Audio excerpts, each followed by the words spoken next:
Podcast, Spotify, Stitcher, YouTube, Facebook, Twitter, and Instagram. And if you're on Apple Podcasts, please give us a 5-star review so we can continue to give you the ish that we talk. And now that is out the way, I will not act like I'm on AM fucking radio. What the fuck's the deal? All of you ugly motherfuckers. What's poppin'? I'm here with you. We here together. We gonna make this shit pop. Lindsay, what the fuck is going on? My dog. Like, what will be a breaking point for you where you just like, you know what? I'm out. Yeah, so I was about to say this is where we asked the audience. Yeah. So you already said cheating, right? Yeah. Cheating. Okay. So Anybody you're not giving a pass or nothing like that. There ain't no way. That's no way. Do it once and do it twice. There ain't no way. You lose the second result. So it's like if it's just cheating for her, like, so is it cheating for you the same way too? Yeah. So like if you cheat, do you feel like I need to leave this relationship? If I would ever cheat, I would leave you first. You would. Oh, you such a gentleman. I do what I think. You such a gentleman. That shit don't happen in real life, but you such a gentleman. Anything else? In the moment. In the moment. That's different. I wouldn't be in the moment. So you wouldn't put yourself in the moment. I got you. Yeah. Like, make it make sense. Like, cause what's the moment? When I decide it's the moment, it's the moment. Oh, okay. If I never say to myself, like, I should probably get out of here. So like, do the whole time you just like, oh no, this cool. This ain't. We just chilling. She just wanna rub my back. That's cool. Ain't nobody tripping. It's like, oh, okay, okay, ooh, all right, you ain't gotta kiss my neck. That's okay. Cool. This is not the moment yet. Not yet. It's not the moment yet. I didn't do it. So it's like, now my pants is down. This is. If she pulls them down. Oh, this ain't the moment. This ain't the moment. This ain't the moment. She did it. This ain't the moment. So when is the moment? When you're done, you're like, yeah, this is the moment. This said, bro, I'm like, I was supposed to go to the store. I was gone for 2 hours. I had to go get my bro, that's right? The moment, yep. That's the moment. That's the moment. Okay, so that's your. What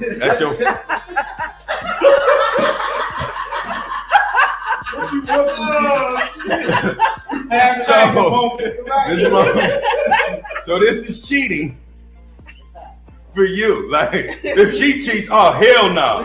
But like, I just had to wait on the moment. Like, no.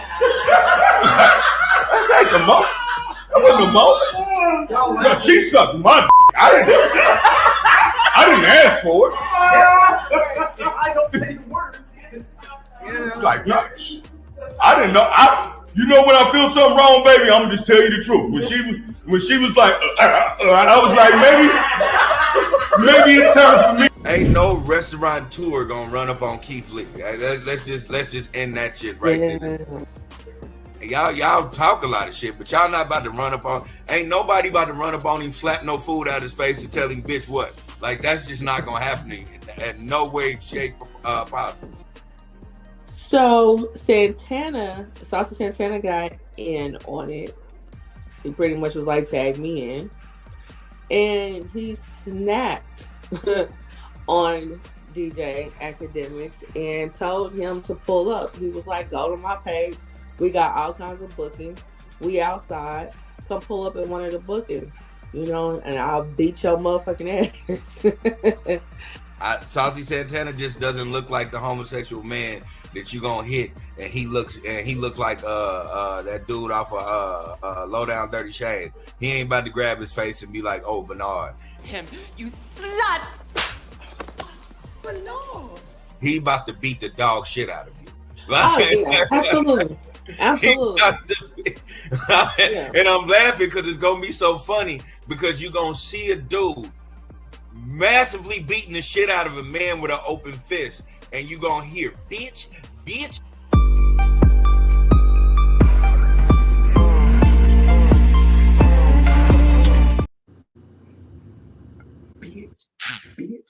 E. Bop E. it. Bitch. E. Bitch. E. Bitch. Open the heart. Bitch. E. Play the remix, God. Hey. Hey. Hey.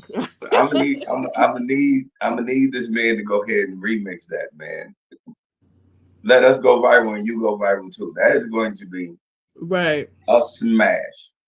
Okay. It's gonna be a smash. Welcome, ladies and gentlemen. I am so happy that you have did everything you did during the week and you slowed down on Jesus Day and happened to just talk to this horrible sinner that is me. But I appreciate y'all. I am Lily. I am the host of the Issue Talk. I am with the incomparable.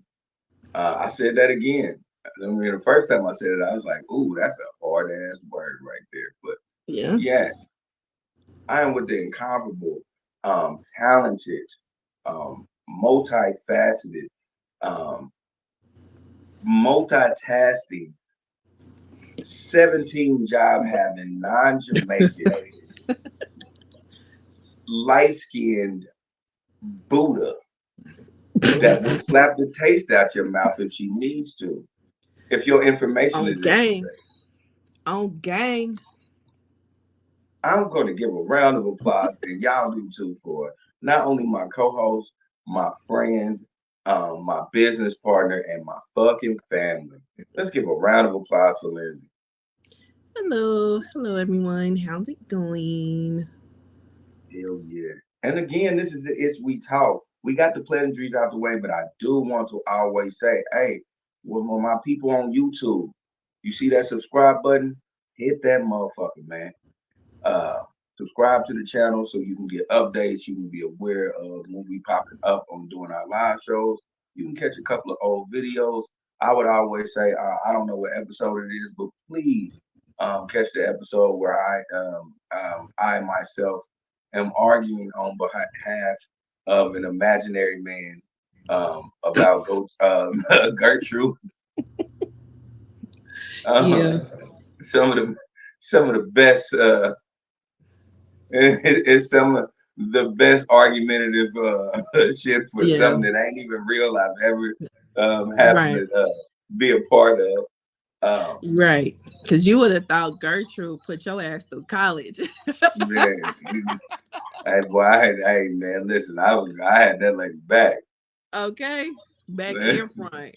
You know what I'm saying? Think about Miss Gertrude. Don't you say nothing wrong. Don't you say nothing wrong about that lady. That lady did her thing. Right. She was sucking dick for a cause, goddamn. Tohi is watching. Hey, Tohi. She says, hey, it's talkers. What up, Tohi? Oh, you know, hey, I cannot. I would be very disrespectful if I did not say shout out to my Twitch followers. Everybody on Twitch that watches us, listen, please continue to do what y'all do. And then jump in on the lives, like just do everything. I'm in the process of trying to figure out things, and I promise you, from what y'all told me, whenever I get like certain things situated, the first thing I'm gonna do is I'm going to put a picture of me and T Grizzly together, and then I'm gonna just have it in the background of the Issue We Talk every time that I go on, because that was one of the most accurate, and that ain't even the word accurate, but I'm telling you, that was the most accurate thing. Right. Right. Tohi says, Lindsay, we got to talk. Yeah, we'll talk after. I'll call you on my way to work today. But yeah, that is hilarious. I would love for that to be your background. That would be hilarious. Man, I'm like, dang, he full of himself. He got pictures of him in the background. Yep, I want that to happen. I want that to happen bad. Right. So yeah, let's first start out by sending our prayers, wishes, and unfortunate condolences out to the people that are affected by Hurricane Milton. Because it did hit this past week. So yeah, that those videos were hard to watch. So definitely keeping you in our thoughts and prayers. Also, we do want to send out our condolences to the family of Wanda Smith. Now, some people may be like, who's Wanda Smith? Some people may be like, she sounds familiar. And some people may be like, I know exactly who you're talking about. She was a radio personality and a comedian. She was on B103 in Atlanta for I don't know how many years. But when I used to live in Atlanta, going to college, I used to listen to her every morning. So she was on via 103. So she was a big staple in the radio scene and also in the comedy scene. Now she went viral several years ago with Cat Williams. And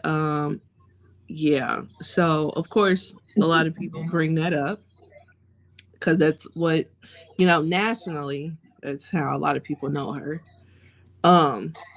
But yeah, she was more than just a radio host that got roasted. She was a comedian and a great radio personality. Like she was one of those voices that was a staple in Atlanta. So our prayers go out to her family and may she rest in peace. Did you hear that she had passed away? I did hear. I did hear that she passed away. And I'm with you. Prayers to her family for that. And then that's where it ends for me. Just because of the situation that happened with Cat Williams and how what played out after. Mm-hmm.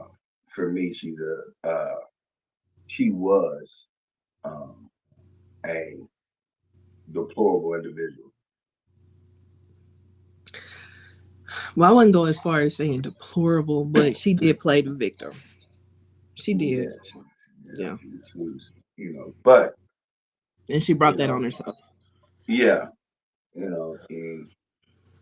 But that has nothing to do with my condolences for her family because, whatever my opinion is about this lady, she was a mother.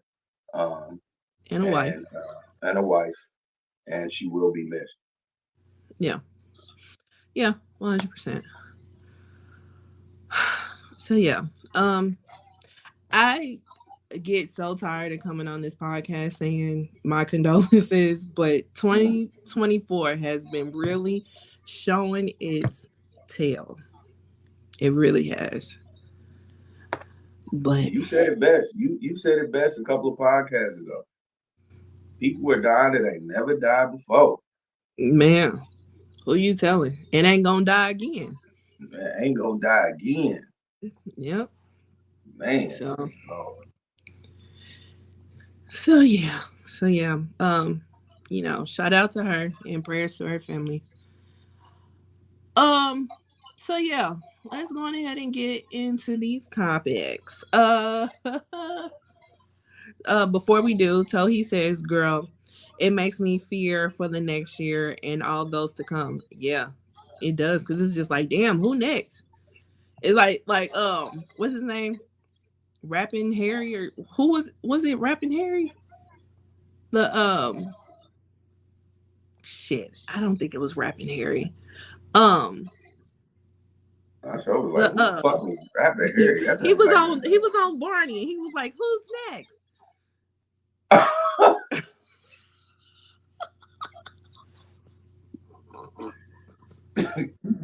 Yeah, that definitely wasn't Rapping Harry. It was something Harry. But I know what you're talking about. Right. Who's next? Yeah. I forgot that it was mascot. something Harry. Yeah. Hip Hop Harry Was it Hip Hop Harry? or something. It was one of those. I don't know. I'm not even gonna right. act like that. I am. But yeah, I know what you're talking about. But yeah. Now I'm putting it in that perspective. It is like, who's next? Right. No, you're right. It was Hip Hop Harry. But yeah. Who's next? So Keisha's watching. Hey, Keisha. She says, not as you remembering his name.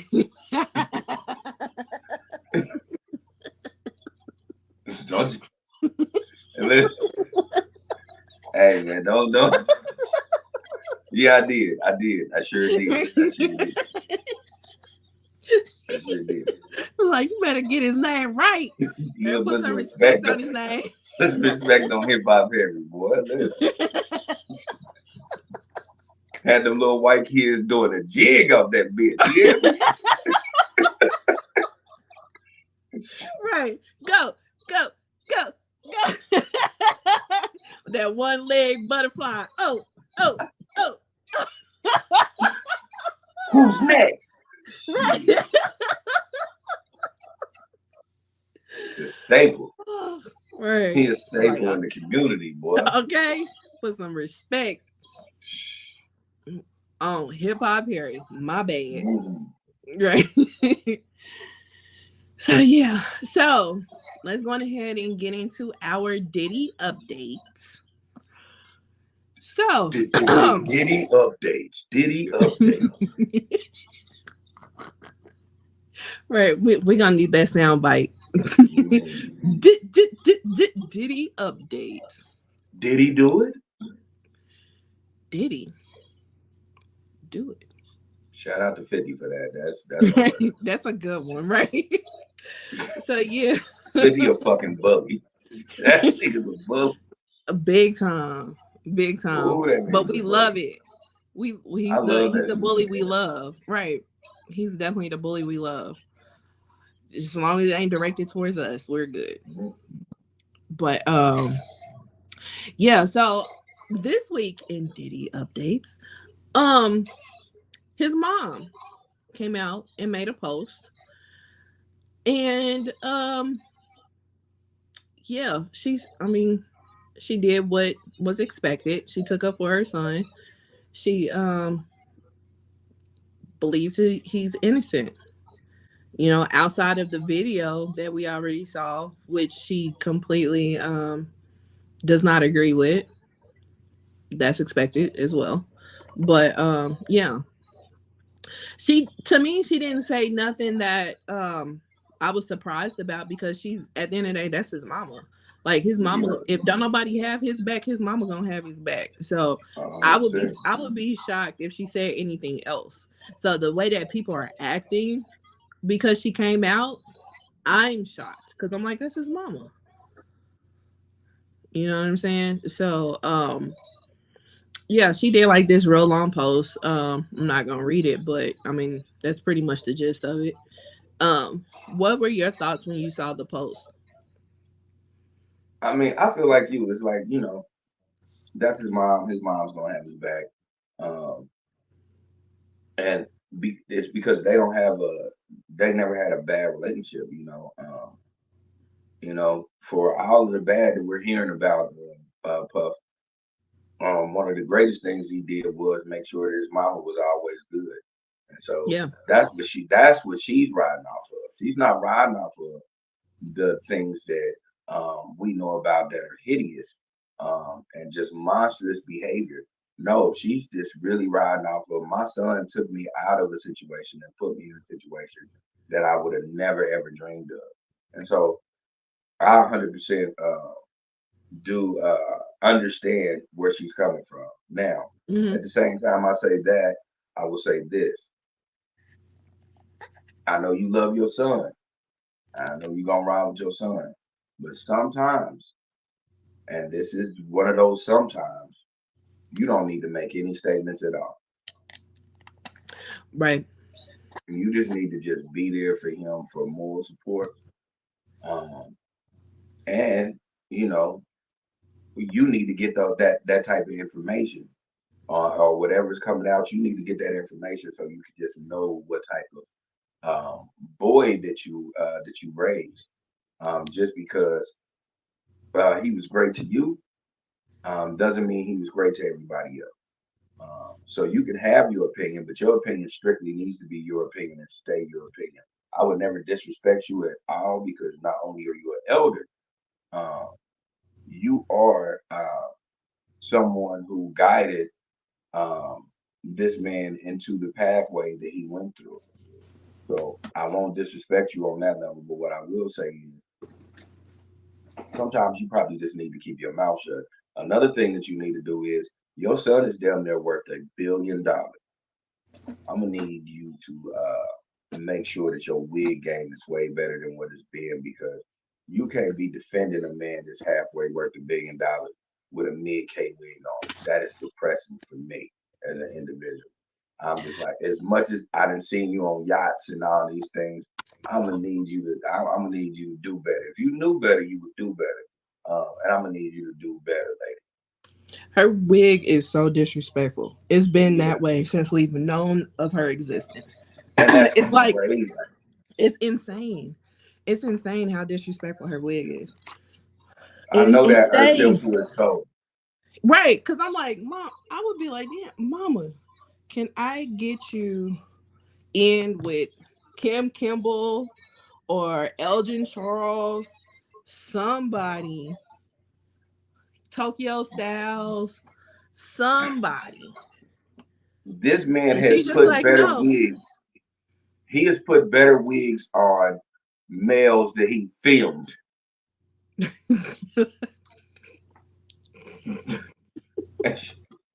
She's just walking around willy-nilly with this. Right. And meanwhile, Meek Mill got a wig that Nicki Minaj would want. Right. And a videotape somewhere. Okay. Like, and you know, that's me just talking shit, Meek Mill. I don't know. You know, I don't know. That's his real hair. That's Meek's real hair. So yeah. I've heard Meek has a he got inches. He got good hair. Right. I heard he got good hair. I heard he was the original Becky with the good hair, but that's okay. That's just hearsay. Right. That's hearsay. Right. He got inches. But so did. But yeah, I just like, I'm sure that people probably like, you know, try to subtly say something about her wigs, and she's like, no, just run me up to the nearest beauty supply store and I'll pick out my 613. Yeah, it's just like one day she was just living in a lapse of luxury, and then she happened to watch Holiday Heart, and she said, yeah, that wig right there, and 25 minutes in, that wig right before that's the one I want. Right. Give me that on the wall. Man. It's like, no, they were talking about forces. They weren't talking about wigs. Give me that on the wall. Boy, like what? Every time I see that wig, it bothers me. Cause I'm like, I know Puffy, out of all the things he's done in the world, I know he'd be like, hey, mama, let's do something about that. Right. But his mama's true to the game. You know what I'm saying? Like, she's like, I'm gonna rock my wig, and I wish a motherfucker would. You can't do nothing but respect. And she seen that it was like she seen like a Mary J. Blige video back in the day, and just was like, that's the only thing I would do for the rest of my life. Because this lady's 83. Yeah. And ever since every time I see this lady is not on point, and I'm like, how? No, but you know, she be on point, but the wig don't. Okay, so my mama is watching. So now I can't cuss no more. But no, she said, do y'all have a picture of her wig? Hold, please. All right, let's see. Diddy. What is her name? Janice. I was about to say I will always call her Diddy Mama. I can't tell you. Right. I never called her nothing else.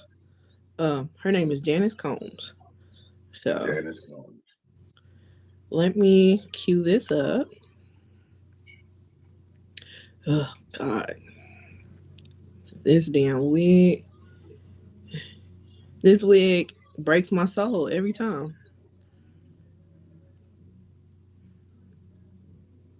She's like a cartoon character with it. You know, it's just Yeah. the same wig every time. Yeah. It does. All right. Somebody out there playing King Charles. And you would never think to hear King Charles in Blue Springs. That's what I'm but like. Here we are. Right. All right. Here we are.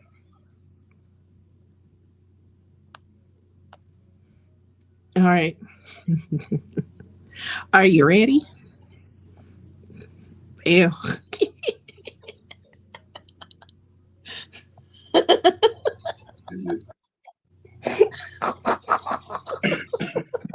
It just screams, I was your lover and your secretary.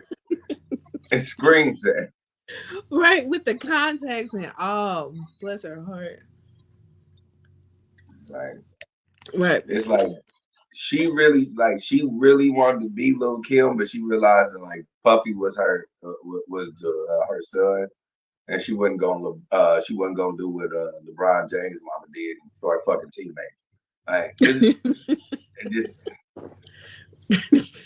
just don't make it. It just don't make any sense. Lord Jesus. It really doesn't. It really doesn't. But did you see the wig she had on it at the Yes. Did you see I was okay with it, like at first glance. I was like, okay, we trying to do something a little different. But that mug was matted in the back. I was like, yeah, that's what I was about to say. Yeah. I was like, did she fall out in court? Like, what is going on here? Like, that's that she put on a I'm late for a doctor's appointment wig. Hold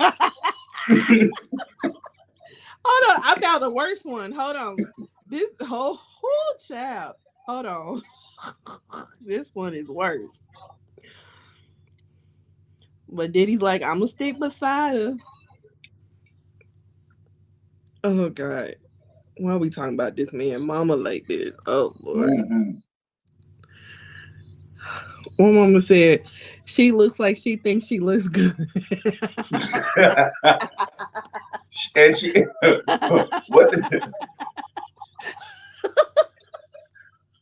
what these young women say now? And did. Right. Mama, quit texting me and write on the show. Like, so I can put it on the screen. Like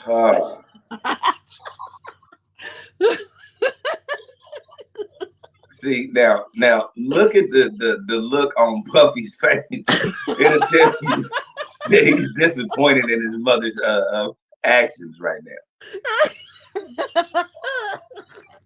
Right. But he can't do nothing. That's his mama. That's how she mama. He ain't about to tell his mama, hey man, he ain't about to tell her to stay in a limo with her. Like, you gotta come out. Right. She said, I'm about to put on this Marilyn Monroe. Man. She looked like Tony said it's giving Sweetie Pies. What's that lady name? Oh, what's the lady name from Sweetie Pies? Hers is better. Yeah. Hers is better. Miss Robbie. I've met Miss Robbie. Her wigs are better than this. At least Miss Robbie uses human hair. So Diddy's mama looked like, in this picture right here, Diddy's mama looked like if Nicki Minaj just became a school secretary.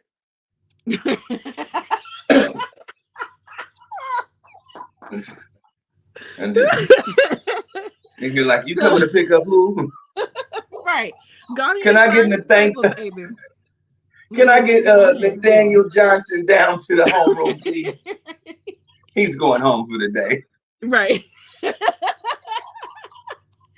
Right. So, Patricia Simpson is watching. This is my mom, guys. She says that's that Marilyn Monroe look. Yeah. Yeah, she definitely was like, I am giving Marilyn Monroe realness. Blonde. Gentlemen prefer blondes. Yeah, I'm gonna act like that old man that used to date her back in the day. She thought she was pulling off a Marilyn Monroe. She looked like a Marilyn Monroe in this fucking wig. And her son is so disappointed. He's like, this my mama, guys. Like, I had to bring her. This was at the Dear Mama special that VH1 used to put on. Like, I had to bring her. And I'm just like, at one point, do you not give this blonde up? Oh, she's gonna get buried in that blonde. Oh, but let me pull up the the wig at the court. Oh, jeez. Oh, jeez. Okay, God, they got close-ups of this shit. Hold on. I'm talking about, hey, listen, that wig, before you pull it up, I'm just telling the world, if y'all haven't seen it, that's if sympathy was a wig, that's exactly what that fucking wig is. I'm telling you, she was good everywhere else. Jeez Louise. All right. Oh.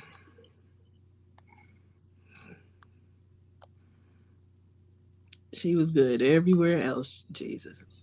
This is right.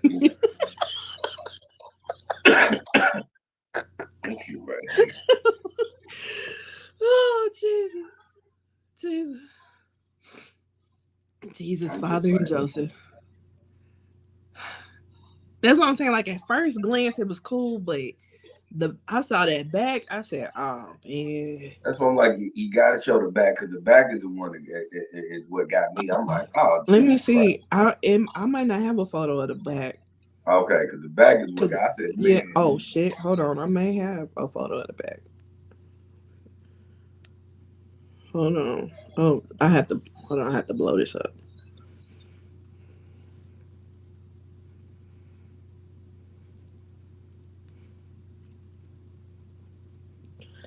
All right.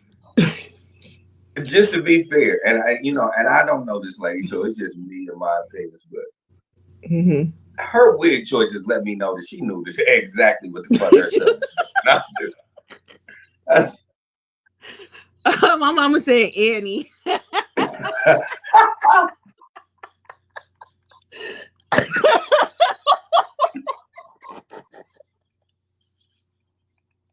I tell you said it best. You said it best. All right. This is the best picture I can find of the back. So hold on. And then we about to get off his mom. I mean, well, we could do a whole nother 45 minutes, but we gonna get off his mama. All right, that's the back. That's the best wood? All right. Yeah. That's as good as I can get it. Because all I saw was video, so I'm surprised I found this one. That's what I was about to say. I see the video and I was like, damn, that wig is fucking crazy. She really good for the sympathy play. Right. So he said the sun would come out tomorrow.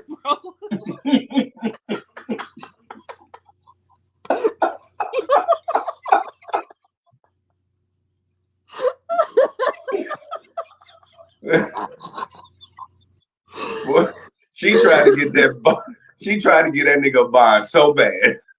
Okay. She was like, do I need to tap dance for you? Like, man. She was looking at her son like, it's only a day away. And they like, denied, bitch. Denied. So Tony said, bet your bottom dollar.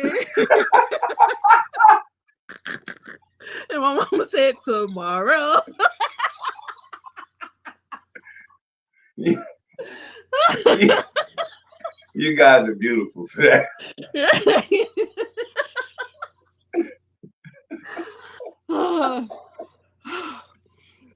Hey man,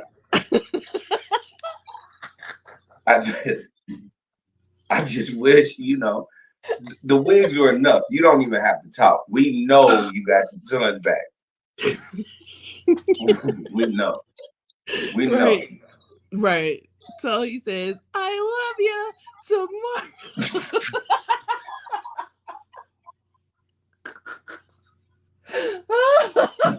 Keep that same energy, Diddy's mama, because you're not gonna see him for a lot of tomorrow.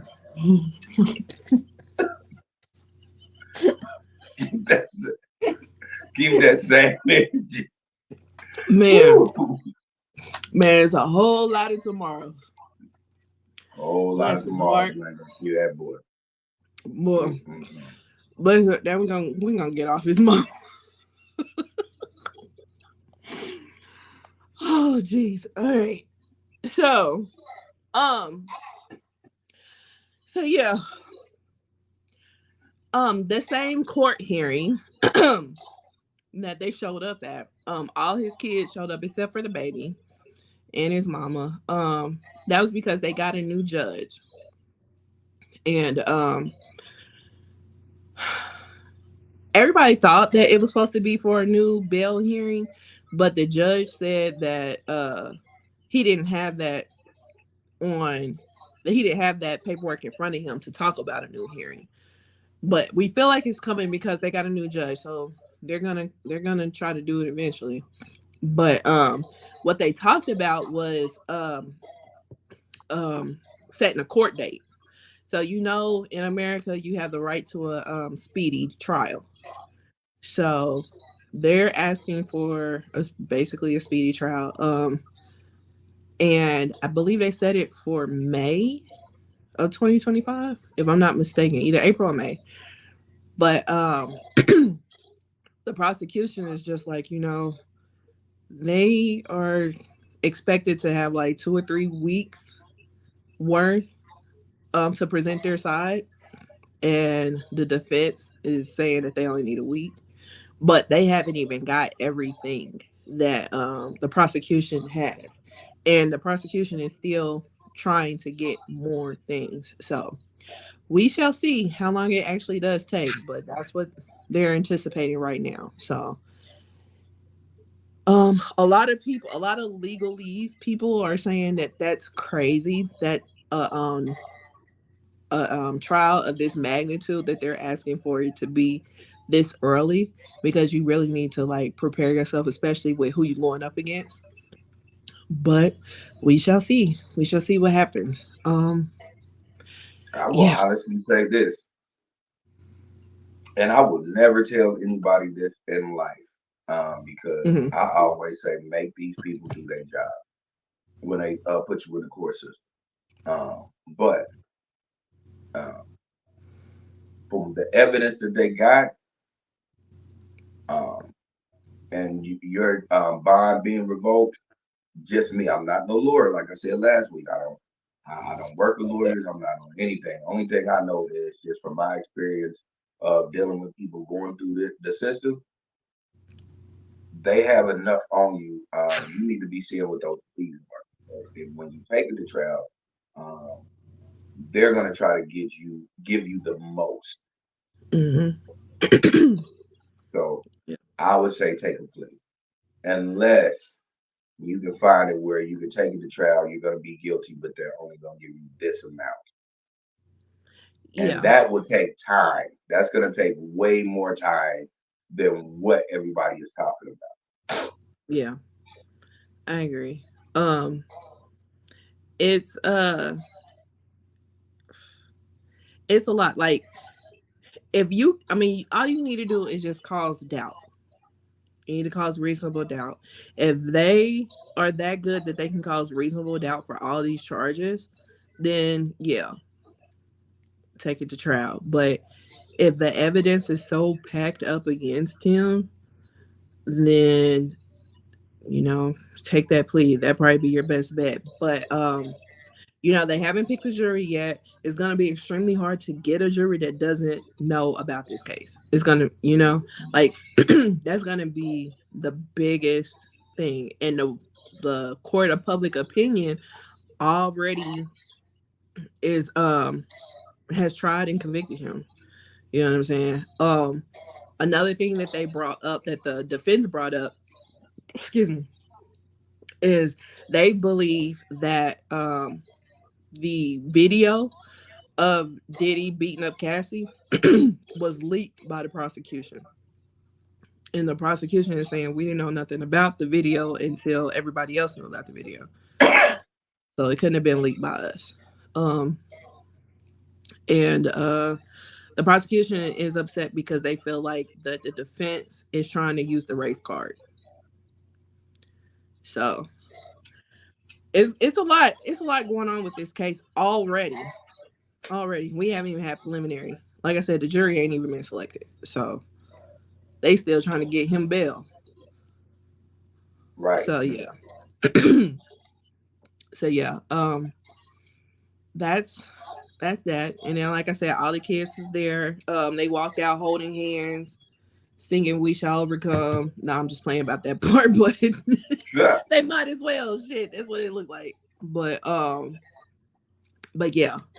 So that's that. And then also a new development is the accuser that is represented by Gloria Allred has been found out to be a liar. She has an ex that used to work for Diddy, and she texted this ex to pretty much get him to corroborate her story, and she was gonna pay him to corroborate the story. I think she said she was gonna give him $1 million to corroborate her story, and she was just pretty much saying that she's going after him because that's where the money at. On top of that, she had accused Diddy and one of his bodyguards. The bodyguard was like, I don't know that lady. I ain't never seen that lady. Don't know nothing about birthing no babies, like nothing. So so it was that. And yeah, and so these text messages came out. Apparently he sent the text messages to the appropriate people, then blocked her on every way that she can communicate with him. So he was just like, I'm not here for this BS. The ex was. So these text messages came out, and Gloria Allred is being Gloria Allred, still trying to defend her client, which I get because you don't want to look like that. But I have always said, because I believe I said this when that came out, anything that Gloria Allred or her daughter Lisa Bloom is attached to, you got a side eye. That is, you hit that shit right on the nose, and Yeah. I do not disagree. Yeah. So, but yeah, she put on that whole press conference and performed and all that shit just for her to be a lying ass fool. But Tohi says, I knew something wasn't right. However, I don't know if she's lying about what happened. Just thought she was trying to say, I'm not going to say you told me about the video. I interpreted that she was lying. Especially because, the bodyguard's like, I don't know this lady, So, but, I mean, that may be the way that Gloria already will try to spin it, my whole thing is that it does hurt the prosecutions, or it does hurt her lawsuit. Mm-hmm. You know what I'm saying? And the text messages have been found to be legit. So yeah. Now I don't believe everybody's lying, but I don't believe everybody telling the truth either. So, and this is just one person. Excuse me. This is just one person, but in the same breath, this is one person. Yeah. So I think the whole thing in a nutshell is, I think people like you and me are more focused on the real victims and not something that is made. Like, even if anything did happen, because I can't say if it did or it did not, a victim doesn't want to be broadcast like that. I just had this conversation a couple of weeks ago with Jasmine, and I was trying to explain to her, like, real victims don't want that trauma always brought up. For when you have these two type of lawyers that because they want to put them out in the limelight and the show, like, oh, this is the victim. A real victim don't like that type of shit. And for her to go to on these press conferences and do I just thought it was something shaky about that. Yeah. You know what I'm saying? I just thought it was real shaky. I think because I've seen real victims, the last thing they want to do is to rehash something, especially if they've been trying to put their lives back together. The last thing that they need is to continuously rehash something that that fucking broke them in the first place. Yeah. And so when you have someone who could just go on these press conferences and word for word every time say the same thing, I find it really fishy. Yeah. I feel like we're on the same page with that because being a victim of something like that, that's a life sentence for them, and now you're out in the public talking about it, and you already know how the public's going to scrutinize you and stuff like that. So it takes a lot for somebody to come forward, but with Gloria Allred, it's like I just honestly don't see a positive outcome when somebody is represented by her or her daughter. I just don't understand why why would you align yourself with losers? Yeah. They are losers. They're just famous losers. Yeah. They famously are women who represent victims of various things, various offenses, but sometimes the victims be on the wrong side of history. Because I believe Gloria Allred represented Lacey Peterson's husband's mistress, and it was just like, okay, but yeah, like I just never see nothing positive. And then her daughter Lisa Bloom, she represented Tierra Marie. Yeah, you know what I'm saying? So it's, I don't know. You just have to side eye the cases they accept, but they have this reputation, already. So like, if I was in a situation like that, that would be the last person I would want to represent me, just because the stigma behind the people that they represent. You already coming into it at a negative. I would rather go with Jungle Law. Right. Straight up. Yeah, that post, that big old billboard where that lady looked like, me too. Like, right. I will go with her before I would go. Okay. I would go with Brown and Crouppen, and they do injury. Like, this ain't even a field. Right? Man. Right. What's that? Yeah. Who's that dude that he gets on the radio and his advertisements is always a nigga rapping, and it's always like, get your check. Like, I would rather. I just heard that commercial the other day. I was like, what is this? Because I don't listen to the radio, but I just so happened to listen to it the other day, and I was like, what is this? Yeah. It is a million people that I would rather. I would get a lawyer from prison to represent me first. Okay. Right. Just real life. Just consult me. Can't represent me, but just to consult me. Yeah, because I'll represent myself. Like, I just be looking at it like, like I said, you just aligning yourself around losers because every time they represent somebody, that I've seen. Now I don't know too many cases that they have, but everything that I've known about, it is always on the shit end of the stick. Their quote unquote victims aren't fucking victims at all. Yeah. Yeah, like seriously. And so I'm just like, I'm sorry, go ahead. He says she just wanted his cooperation with what really happened and sweeten it with money so he wouldn't back out. But that's what make it that much worse because the truth is the truth. And you could have subpoenaed him and got him on the stand to tell the truth. That's what I was about to say. Yeah. I'm not about to call you and be like, I'm gonna give you a couple of $100 if you tell the truth. Right. No, the truth is the truth. Yeah. I'm not gonna do none of that. So my mom says bodyguard being paid by Diddy. Well, probably so. Of course he is. But if you implement me in something where I'm trying to totally get the fuck away from, I don't know you.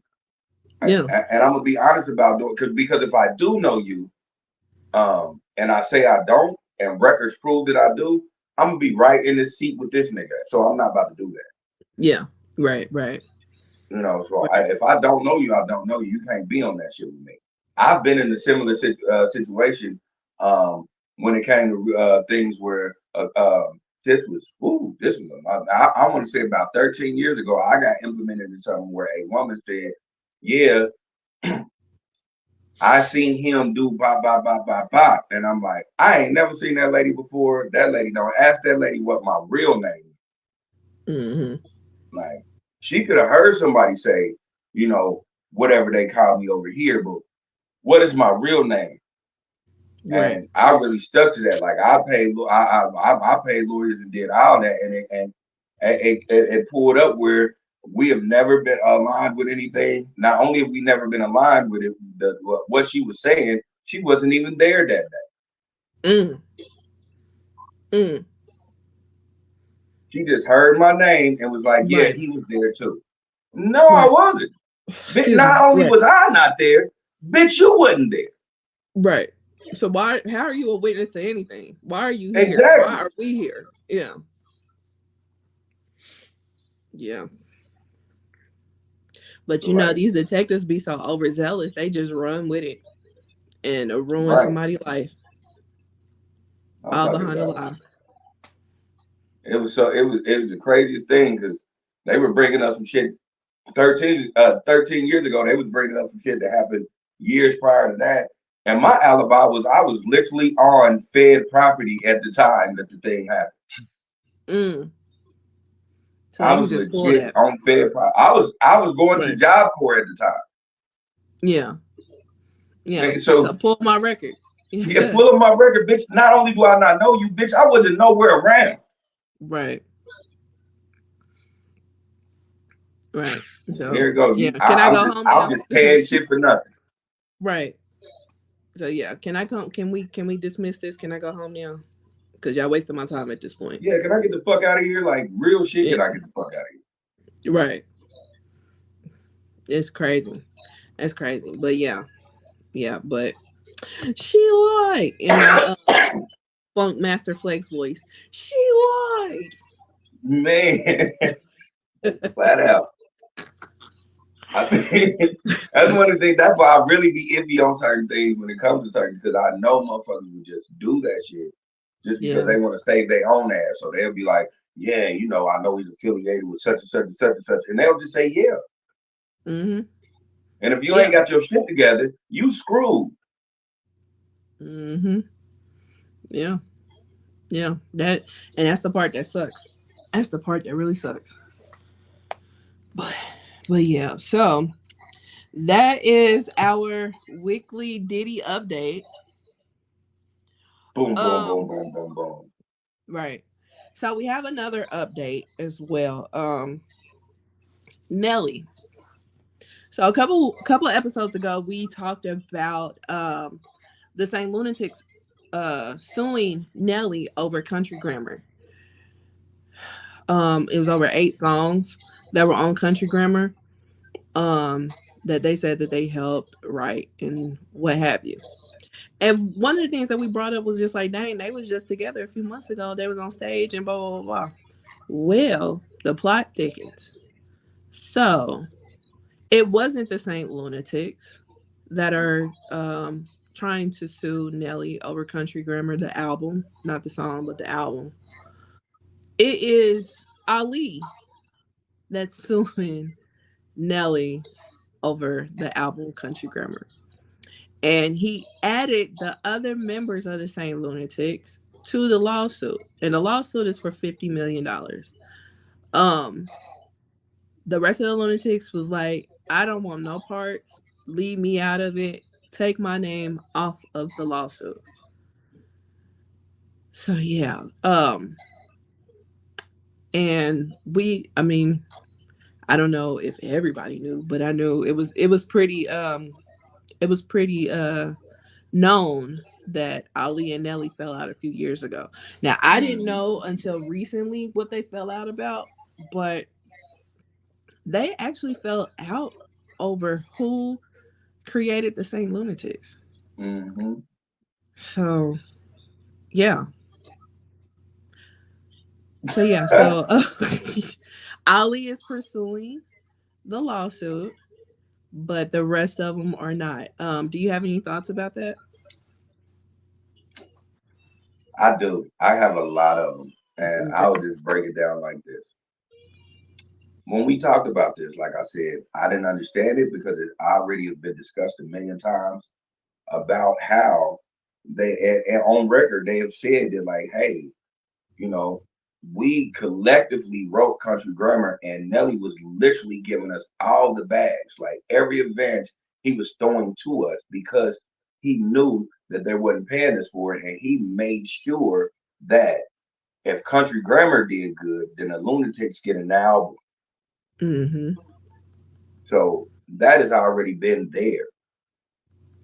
So I didn't understand that. And like I said the last time, like if it is something where they're not getting money that they think that they deserve for things because it's not because they took their name off, then that's a whole nother thing. And you need to pay them people, in my Slim voice, you need to pay them people they fucking money. At the same time, I just thought it was something wrong about that whole thing that came out, because I remember the fallout with Ali and Nelly. And then to come to fruition in this, where they're like, hey man, get my name off of this shit. Which made me further understand that it is just Ali, because Ali, you didn't become who you wanted to be. Again, this is just my opinion. You didn't become who you wanted to be. And so you are mad at a man who all of y'all collectively helped become a star. Just because you helped him become a star doesn't mean that you are outright a star because of it. You just was one of the people that helped. And I can guarantee you the reason why the rest of them pulled out is because Nelly ain't never denied them niggas from being who they is, and Nelly ain't never closing no doors on them. You just don't like where you are in life, my nigga, because when you came out with Breathe In, Breathe Out, you didn't produce anything that was better than that. And that's your fault. Stop being jelly over this nigga. I told this to Nelly, not Nelly. I told this to Lindsay. Okay. I told this to Lindsay in a text message, and I would just tell the world. I said, it just sounds like a nigga mad because he's still eating Chinaman, and Nelly is somewhere eating Ashanti. And I just think that's just what it is. Shout out to Ashanti, her birthday today. Shout out to Ashanti. Happy birthday. Right. Happy birthday. You're a mother now, so happy birthday. for being who you are, staying true to yourself, really doubling back like, ooh, I fucked up with this nigga, and getting the nigga back, like, yeah. Shout out to that. Even if I don't even know if that was a play, it could have been Nelly like, ooh, I fucked up with her. Let me get her. Either way it is, I love that y'all are back together. Yeah. I really do. I think y'all are hip hop legends, and it's dope when legends get together and y'all have a baby. That is so dope. You're going to be that you have the luxury of being someone where your kid is always going to be looked at as a dope kid just because of the mother and the father. Yeah. So that's fly. But again, back to the lawsuit. I just thought it was bullshit in the first fucking place. I just didn't understand because I'm like I said, we've heard countless times of them already saying that he gave him a bag. It's already wrote. It's evident.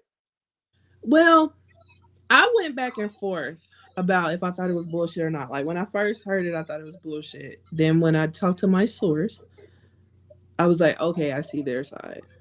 And then live when we did the show and I pulled the jacket for Country Grammar from 2000, I'm like, oh, he made it seem like he was a one-man army. Or Universal, or whoever's idea just to put Nelly as the writer made it seem like that. You know what I'm saying? So I'm like, yeah. So I was just like, dang, you need to give them their things. But sometimes it's more than just dropping off a bag. So I can see where Ali is coming from. Like, for one, you want your credit. You want it to be put down in history that it wasn't just Nelly. I get that. Then also, you don't want to depend on a person to do right by you. So I get that as well. You know what I'm saying? And and then on top of that, it's a generational thing. So whoever owns the masters, So yeah. I completely understand all that, but for everybody to be like, hey man, that ain't just us. That ain't a us thing. That's a him thing. Mm-hmm. Lets me know that that's just the reason why he's being that he is suing is because he wanted to be in a position that he never got to do, and that's not Nelly's fault. Yeah, I mean, so you're thinking it's coming from a petty standpoint. Yeah, I think it's come from a petty standpoint because even during this week, I've been when you sent me that, I was like, "Yep, that makes sense." And I started looking at old interviews, and he has been on that ever since that fallout. He keeps on talking about how I started this.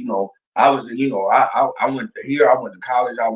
I got into these this and this, and I was on this, and I was St. Louis niggas was on this type of thing, and I came in and I brought it. Like, he's saying, like, he changed St. Louis, period. Like, he got this East Coast vibe and then came back and changed the whole way St. Louis thing. Who's saying that? Ali is saying this. Okay. And I'm like, boy, he just has a grudge because he don't have the name that Nelly has. Mm-hmm. I think that was just the whole right thing of it because I watched 3 interviews and I just watched him be that kind. And I also watched him like, I wrote that. I wrote this song, bop, bop, bop, and that, bop. Those are my lyrics. And I'm like, but that's already been proven, my nigga. Like, you just want a name, and like, instead of bitching about it, mm-hmm. you should just try your best to make a name for Ali outside of just being one of the lunatics. That's what you should be trying to do instead of wanting credit for a group nobody fucking checks for no more. And no downplay to say lunatics, but I'm saying, my nigga, who is booking you? Nobody's fucking booking the Saint Lunatics. Not nowhere that you think the bag is. They're booking Nelly. Like, it just is what it is. They're booking Nelly. Now, if you want the Saint Lunatics to get booked, maybe that's a conversation you need to start having with Nelly. Well, to be fair, Nelly is booking the same Olympics. Okay, say less. There you go, right there. Nelly is trying to keep you niggas relevant, not the world. But in the same breath, because of the fallout, he's booking the St. Lunatics Monty's Ali. So, of course. Ali has to do his own bookings. Yeah. I would too. Listen, I went to these interviews. Like I said, I seen a couple of interviews with Ali, and then I seen an interview with Nelly on like this radio show, and he broke it down and it made a lot of sense to me. And because Nelly straight up was like, you know, Ali came through. Ali had these plugs. Like he was truthful about it. Like, you know, we got this plug because he knew this and he knew that. But nigga, you can't stop me. I'm a motherfucking star. You couldn't have stopped what was going on with me because I'm a star. Right. It just is what it is, and I respected that and understood that because that's what happens. Yeah. We can break it down in layman's terms and be like, boom, you can get your homeboy on at a job and be like, hey man, I'm fuck my name up, and he like, bet I'll never do it, and he'll be the best nigga at the job. Mm-hmm. Are you mad at this nigga now because you the one got him on? That sounds like jealousy.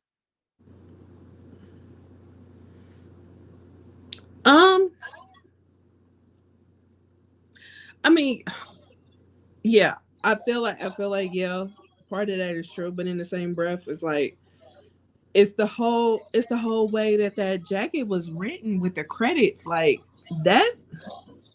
If what they're saying is 1000% true that they did help write 8, why are they all not listed? That's the part that I'm befuddled on. You know what I'm saying? Like, what was the point of making it seem like Nelly wrote everything?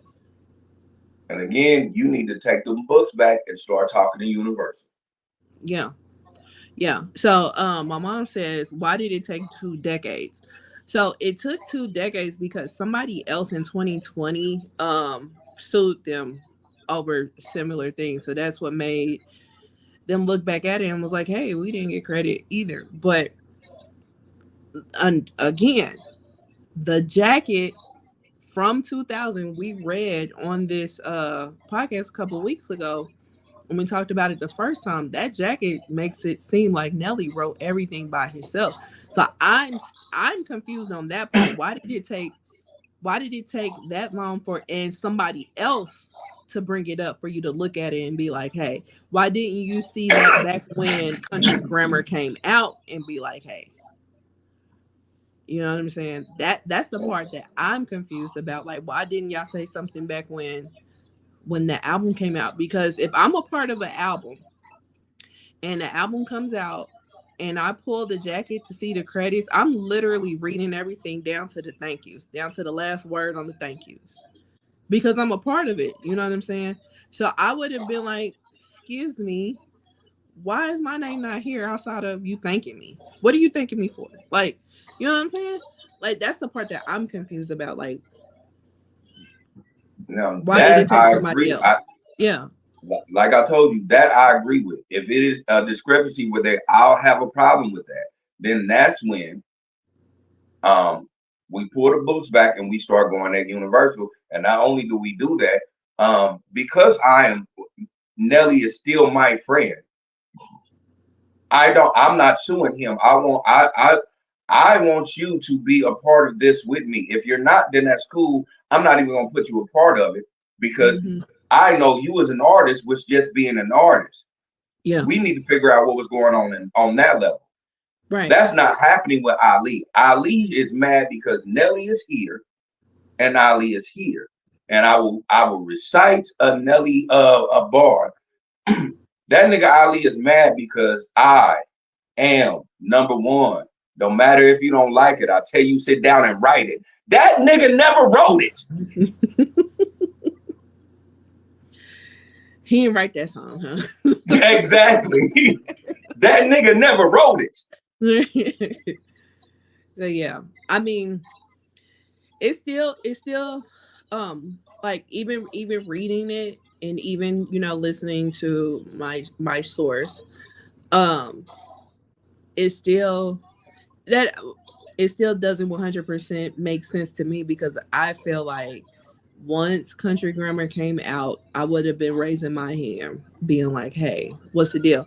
And even if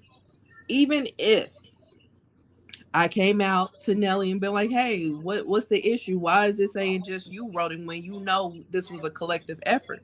If he would have, he could have gave me some type of excuse. You know what I'm saying? Like, "Hey, it wasn't me. I told them who wrote it, but I'm gonna make it right with you financially." That would have made more sense to me, but it wouldn't have made sense for them to sue Nelly. It would have made more sense for them to sue the distributor, which was Universal. Exactly. So You know let me, what I'm saying? because But I it was in wouldn't these have type took of 24 years to file a lawsuit either. exactly. Now, so because I was in these type of spaces for a minute, I will say this: when an artist signs a contract, he has no control of what who says is doing this and doing that. He don't have no control of who they saying the producer is. He don't have no control of who they saying the writer is. So that's why I said in that situation, if it was one of those things where it's like, okay, we all sit at the table and be like, "Hey, my nigga, why are you the only one on here?" That nigga would be like, "Hey, if y'all really feel a certain way about this, then let's all fight it." Mm-hmm. Yeah. Because I have no control over that shit. Nelly had no control over that. Right.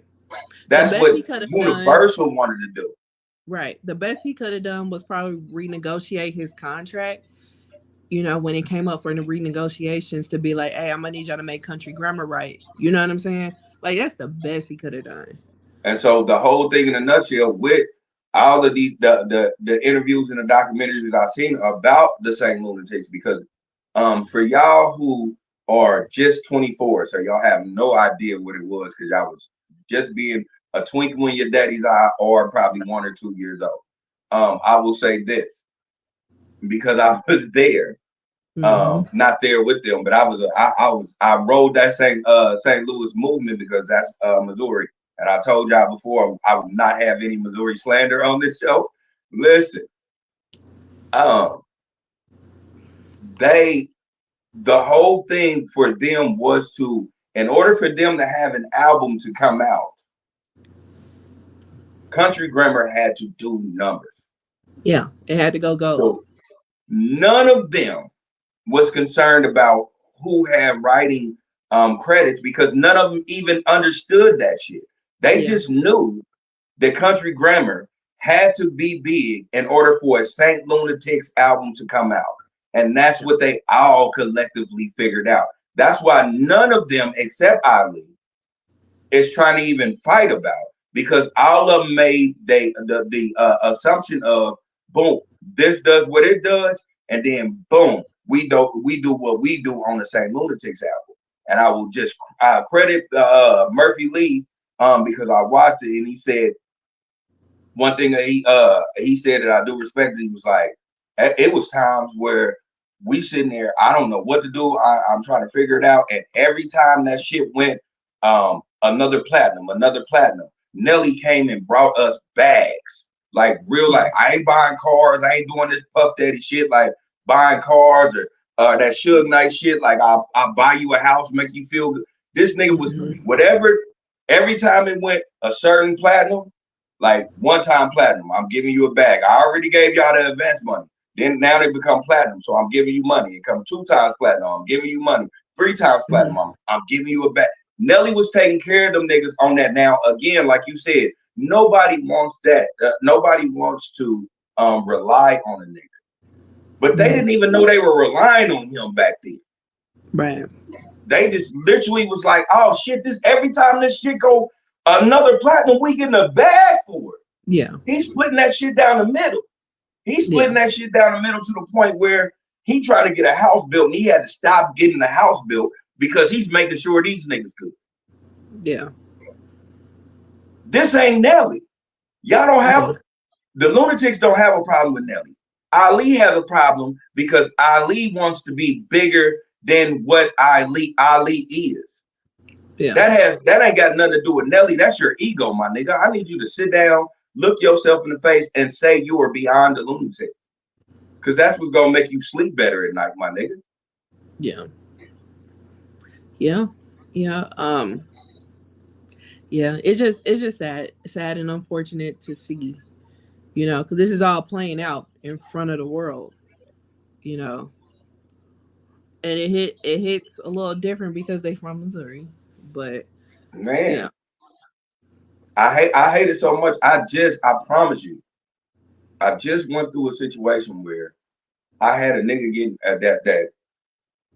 that it don't like me or is upset about me on some shit that I have no clue about. And when I confronted him, the nigga had the nerve to say, "You know what you did." No, the fuck I don't. Right. If I did, I would have been rectified it.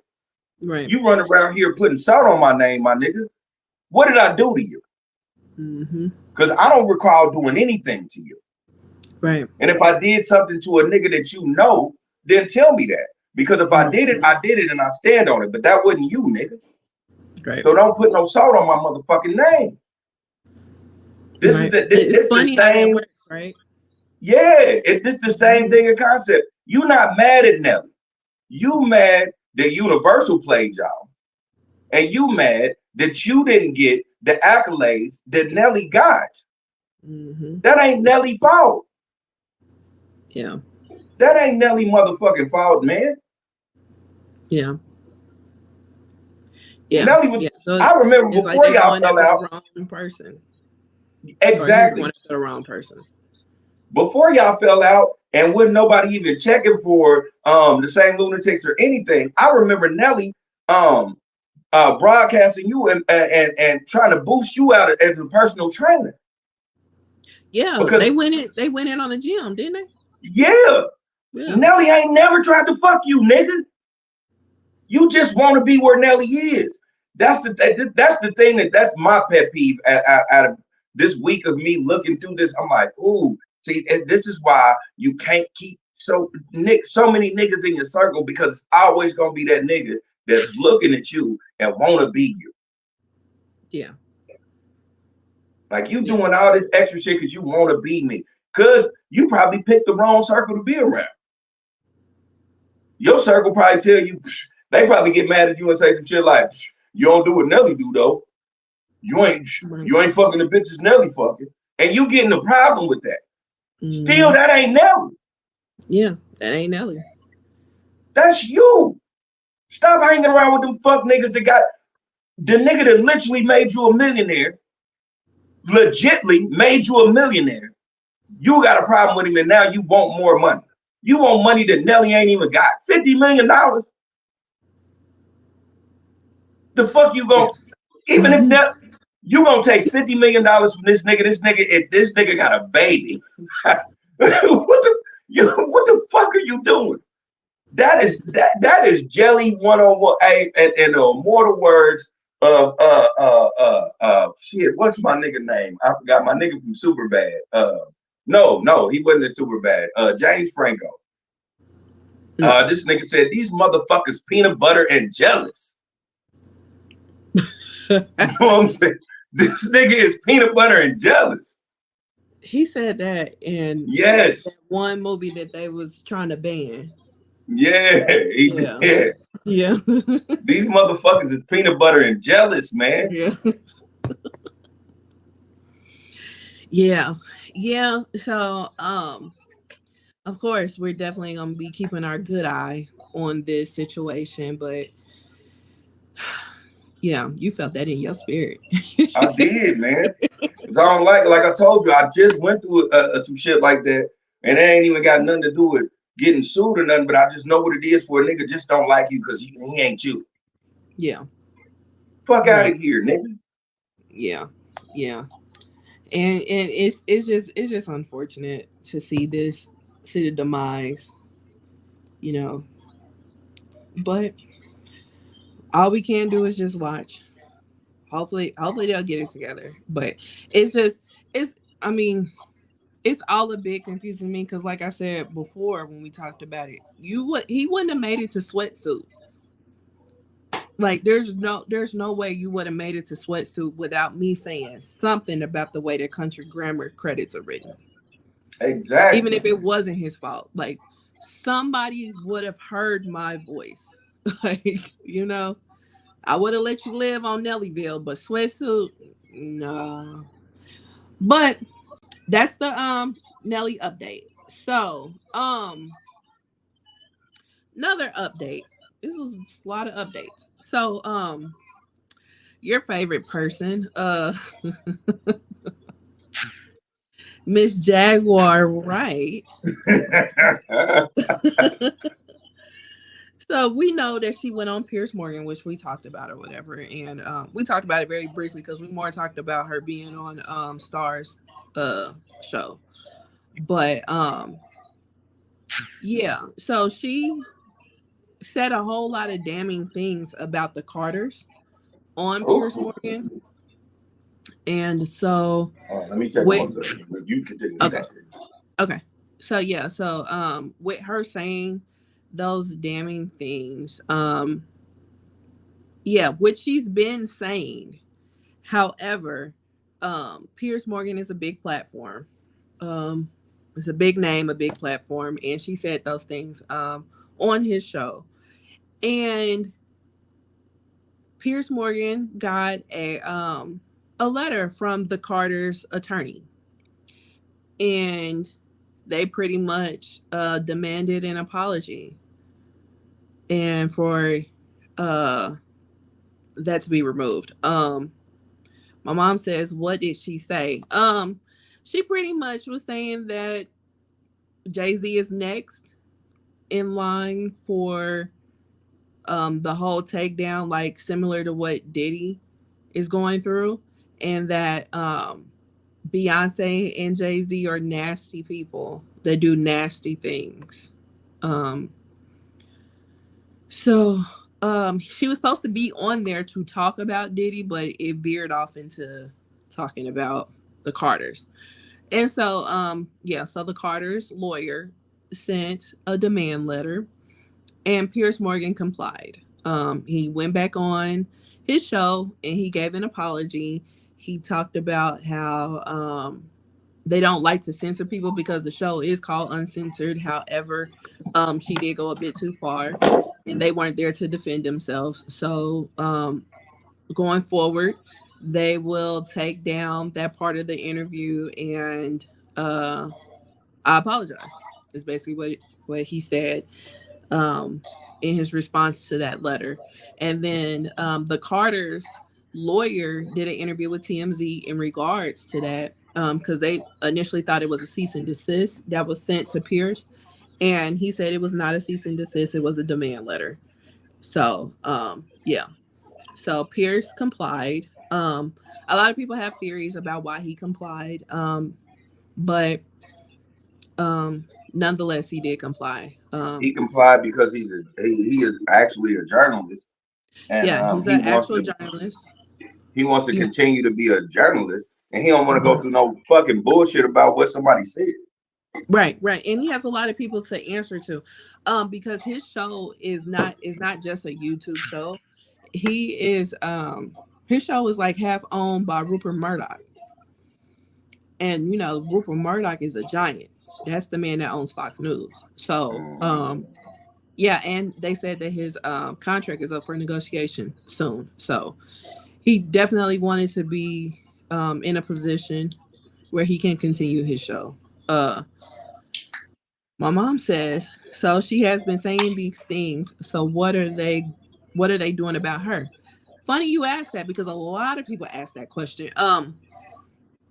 You got to let crazy people talk for the most part, because it's pointless to sue somebody that says stuff like this when they ain't got no money. And you get people that listen, you get people that don't. But yeah, for the most part, she's been saying a lot of things about a lot of people, and she hasn't been touched. It wasn't until she went on to Piers Morgan that they've actually somebody has actually responded in regards to the stuff that she says, because she says a lot of stuff, and she goes on a lot of people's platforms saying a lot of stuff. But yeah.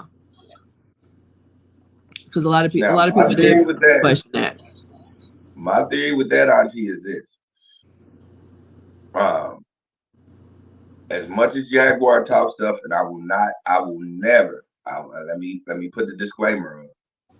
I would never be in a situation where I'd be like, everything the Jaguar White is saying is 100% accurate.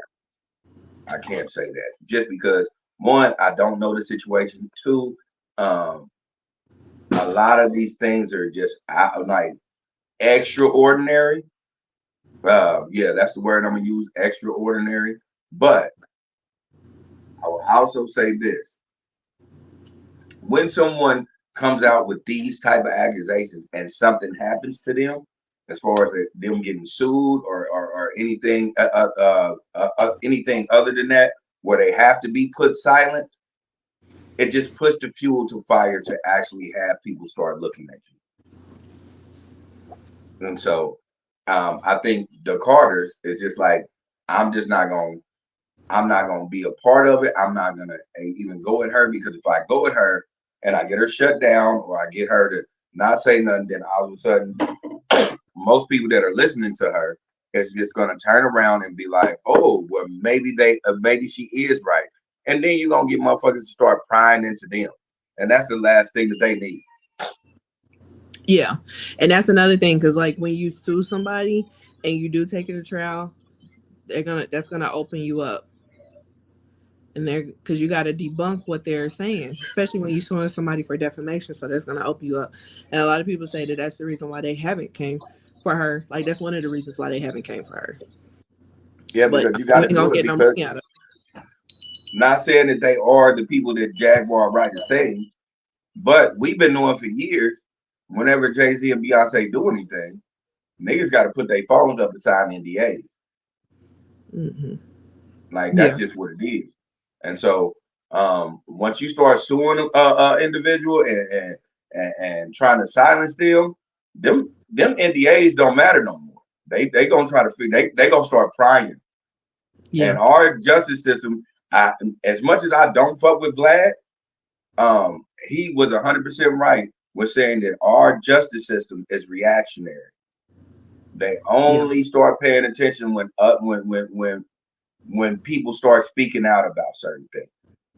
Mm-hmm. You know, that's the only time that they start even trying to put a ball in the play. They can have somebody come, case in point, they can have Cassie come up and tell them, hey, this is what I've been through, and nobody pushes a button until a video gets leaked. And then now they gotta go into shit. So with that being said, because Jay-Z and Beyonce knows that, they're never gonna touch her, because they don't want anything unearthed about them. Even if the weirdest thing they do is just make everybody go into a circle and scream kumbaya, don't nobody want that shit being brought out. Right. Like, they made us put peanut butter on our faces and then yell into a mirror. Like, they're weird. Don't nobody want, nobody want they extra shit to come out. Mm-hmm. You know, don't nobody want, they be like, man, nah, Jay-Z, he a drunk like a motherfucker. Like, don't nobody they think that they on a certain level, and so they don't want that shit displayed on like that. So I wouldn't go after her either. No, but I would let her talk her shit. Like some people believe what she says, some people don't. Some people are in the middle. And just because you go after her, that doesn't mean that other people won't say stuff. People only just really listen to her because at one point in time she was in the industry.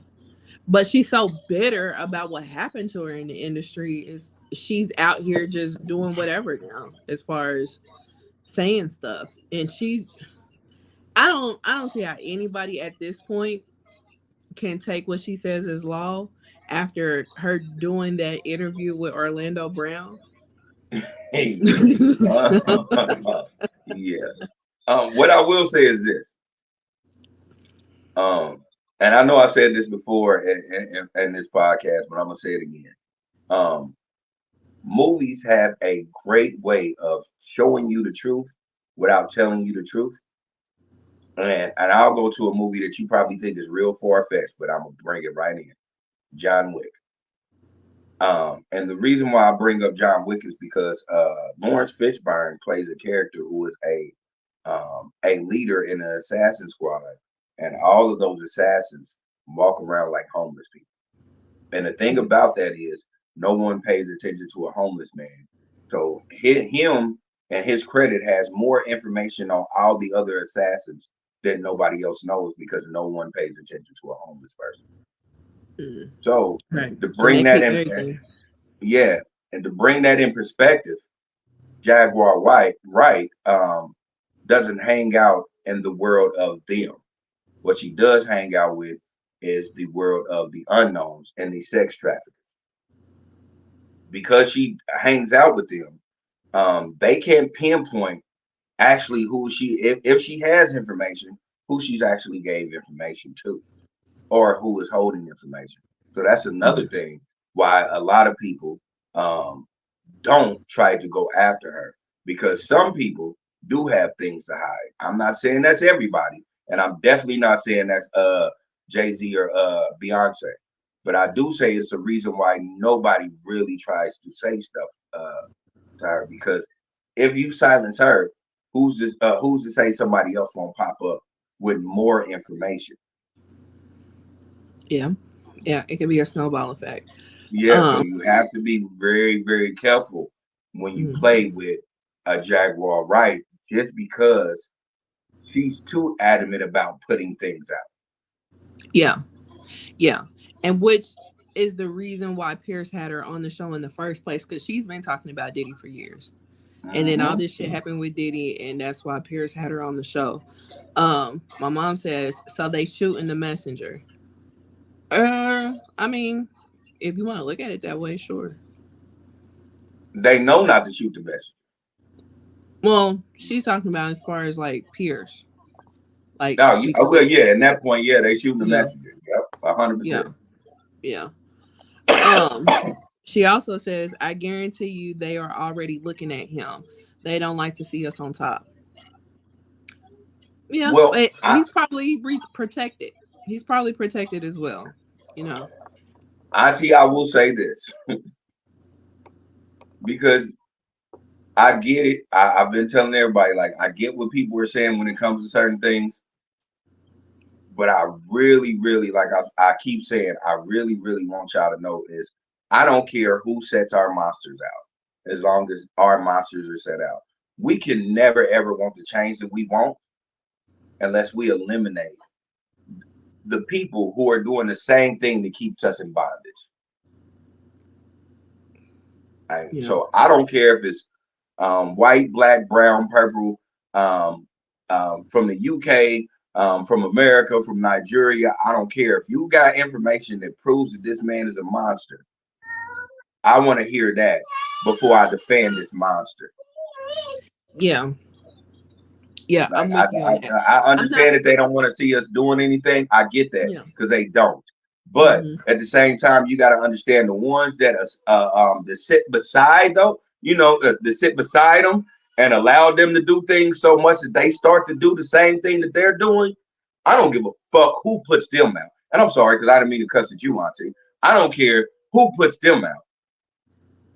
They need to be put out, because we're never going to have what we need in life if we're still hiding these type of monsters. Yeah. Right. We don't need to hide the monsters. The monsters need to be exposed. And I don't care. I'm with you. I don't care who's exposing them. If they're a monster, they need to be exposed. But it is kind of weird for people to just say Jay-Z's next with no evidence. Now that's the weird part. Like, if it happens to be him next, then it happens to be him next. But just to be like, he's next, why is he next? What is he doing? Exactly. You know what I'm saying? But if he's legit doing something, then yeah, he does need to be next. My mom says, don't forget that elevator. Well, the elevator. Hey, Karen. Say, hey, America. We talking to America right now. Ooh, you hood rat, dookie booty. You gonna come over to me and you got this in you, bro? I'm live. I'm live. You just checked his diaper on live. And I'm sorry. You come right back. You come right back, dude. That boy got 6 loads. He got about 6 pounds of doodle in him.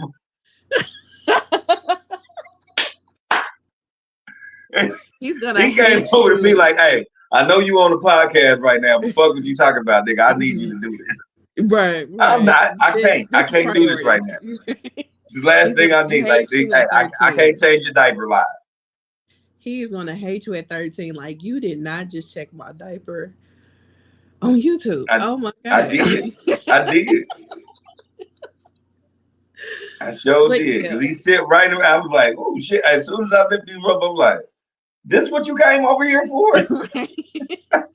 Yeah, he said, you're a daddy first. So and he 100% right. I am a daddy first, but I can check your diaper. What I can't do is change your diaper. Right. On live. I'm not gonna change your diaper on live. Right. So yeah, so she brings we up need to timestamp that too. Right. I will. That is definitely going on TikTok. Right. So yeah, so my mom brings up the elevator. Don't forget that elevator. We really didn't see him do nothing. If we take it for face value, we really didn't see him do anything but get messed up by Solange in the elevator. Now why? Yeah, now why? It's still up for debate. Like, we have theories out there, but we still don't 100% know why that occurred. But all we know is that he definitely got physically assaulted in the elevator, and he did not hit back. He didn't, which I will say that's I will give a kudos to him for doing that, because we all grew up in a society that chivalry is dead. Jay-Z still has that inning where he didn't hit her, and maybe it's because if he was like, if I snatch her up, Beyonce might snatch me up, so it's gonna be 2 motherfuckers fighting me in this elevator. I don't need that. I feel it. Yeah, and the security guard was there too. Mm-hmm. Yeah, and so she says, and his wife stood there too. Yeah. Yeah, we don't know what they were going through at that time. Right. She Solange probably was fighting him for her. He probably was 100% wrong. Oh. Come on. There you go. Hey.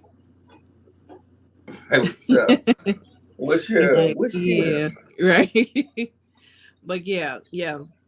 She stood there because we still don't 100% know why they fought, but it probably was a reason why she stood there.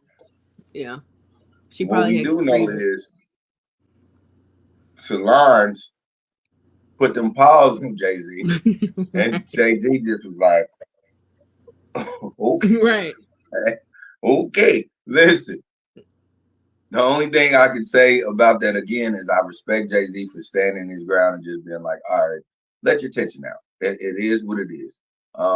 Whatever was going on with that, I feel, in my opinion, I think Solange was more or less on a level of protecting your family, because that's the type of shit, I would have did for like my big sister. Like, and if my sister tells me some crazy shit about a dude and I gotta sit here and this, I'm just waiting on him to say the wrong thing to me, because I'm gonna turn around and be like, hey, my nigga, I've been wanting to say this anyway. So I'm just waiting on you to say something that irritates me. Because I don't know if the internet world pays attention to me, but I'm built like a tank. I'm waiting on you to say something that I don't like to hear. And I am going to show you I am the wrong person for you to say that type shit. Right. And he probably knew that. He probably knew what it was. Like, so soon as she found out it's about to be curtains, and she found out, and it was curtains. As soon as they closed the elevator door. So listen, I'm gonna keep it a beam with y'all, and it's just me. I never ever thought Solange was an attractive woman until that situation. I was like, oh, I love that bitch. Like, What? yeah, because I want somebody to have. I want a woman to be like, I'll fuck these niggas up with you, babe. Like, I'm sorry, I'm just what it is. Like, because I know I'm gonna go hard. And so the fact that she was going hard like that for her sister, I'm like, oh yeah, me and her cool together. Like we both in public protecting the shit out of each other. Right. Like we both moving motherfuckers out the way. Like right. we moving the whole crowd out the way. Folks out. That's because I when I'm in like if I'm out in the crowd with me and Jasmine, I take lead and move motherfuckers out the way. That shit will fuck me up if us both is moving people out the way. Like, get the fuck. Excuse me. Like, boy. Right. But we'll knock one of these niggas out tonight.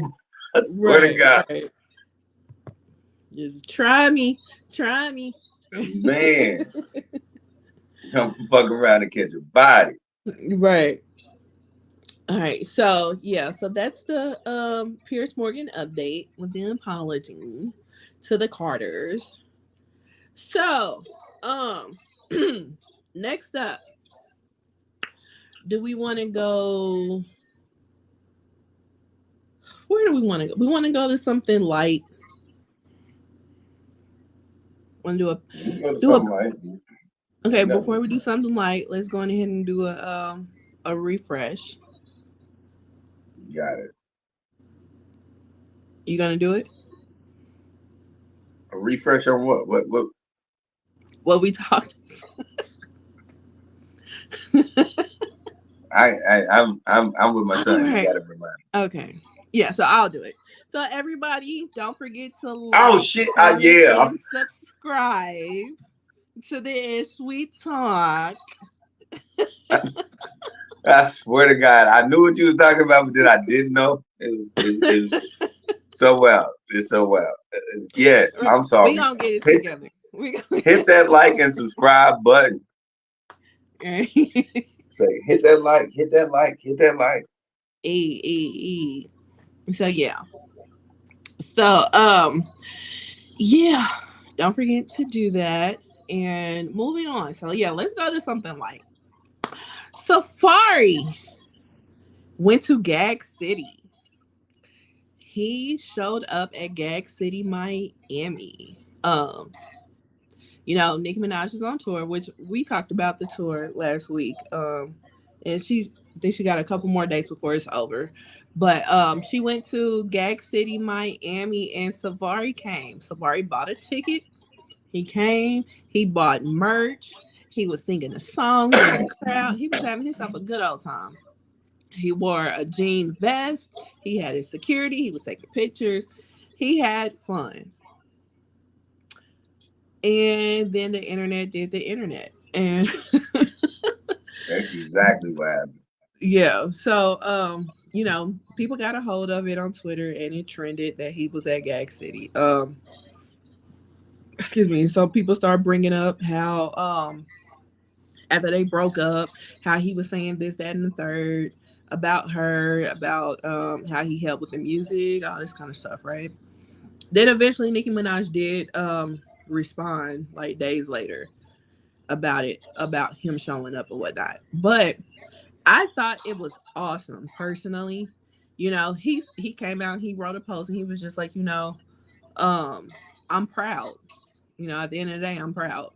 Which anybody that took part in the success, whether it was minor or major, anybody that took part in the success of the Nicki Minaj should feel proud. You know what I'm saying? Like, she is still at the top of her game after all these many years, and he was there from the beginning. He was one of the EPs on the first 3 albums.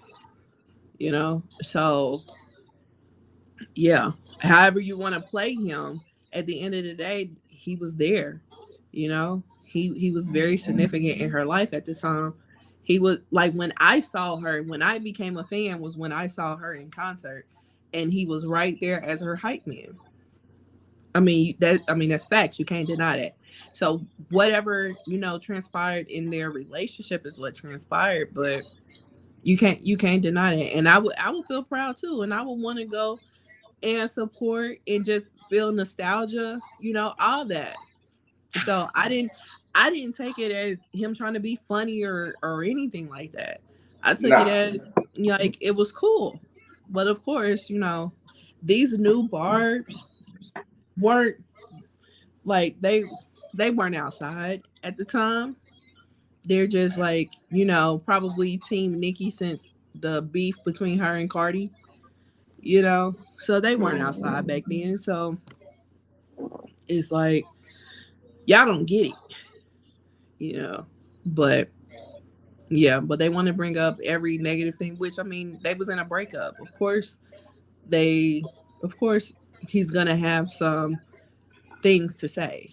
And plus that whole breakup situation was a mess, So yeah. But what are you your gotta thoughts? let that go.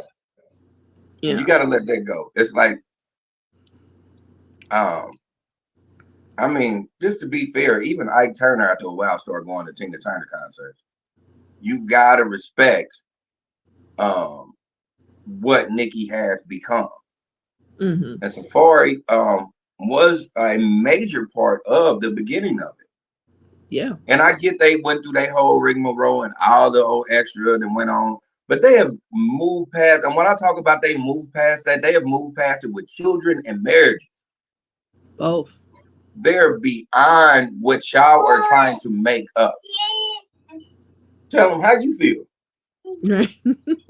How you feel about it? Because that's what I was saying. Is like when you're at that level and you're seeing her, not only seeing her do what she's done. Oh man. When you seeing her become the person that she is, Mm-hmm. you can't help but to actually feel proud about it and love it. Like, I love to see all of my dudes. I don't have to see any of my dudes every day. But when I find out they doing something, I'm going to always show up and support. Yeah. And, I just think that, what I'm saying? I think that's just what Safaree was doing. Yep. He's Team Safaree. So right. he's with it. He's like, nah, Safaree was just doing what he had to do as somebody who actually just still loves and respects Nicki. Yeah. Or loves and respects Onika. Right.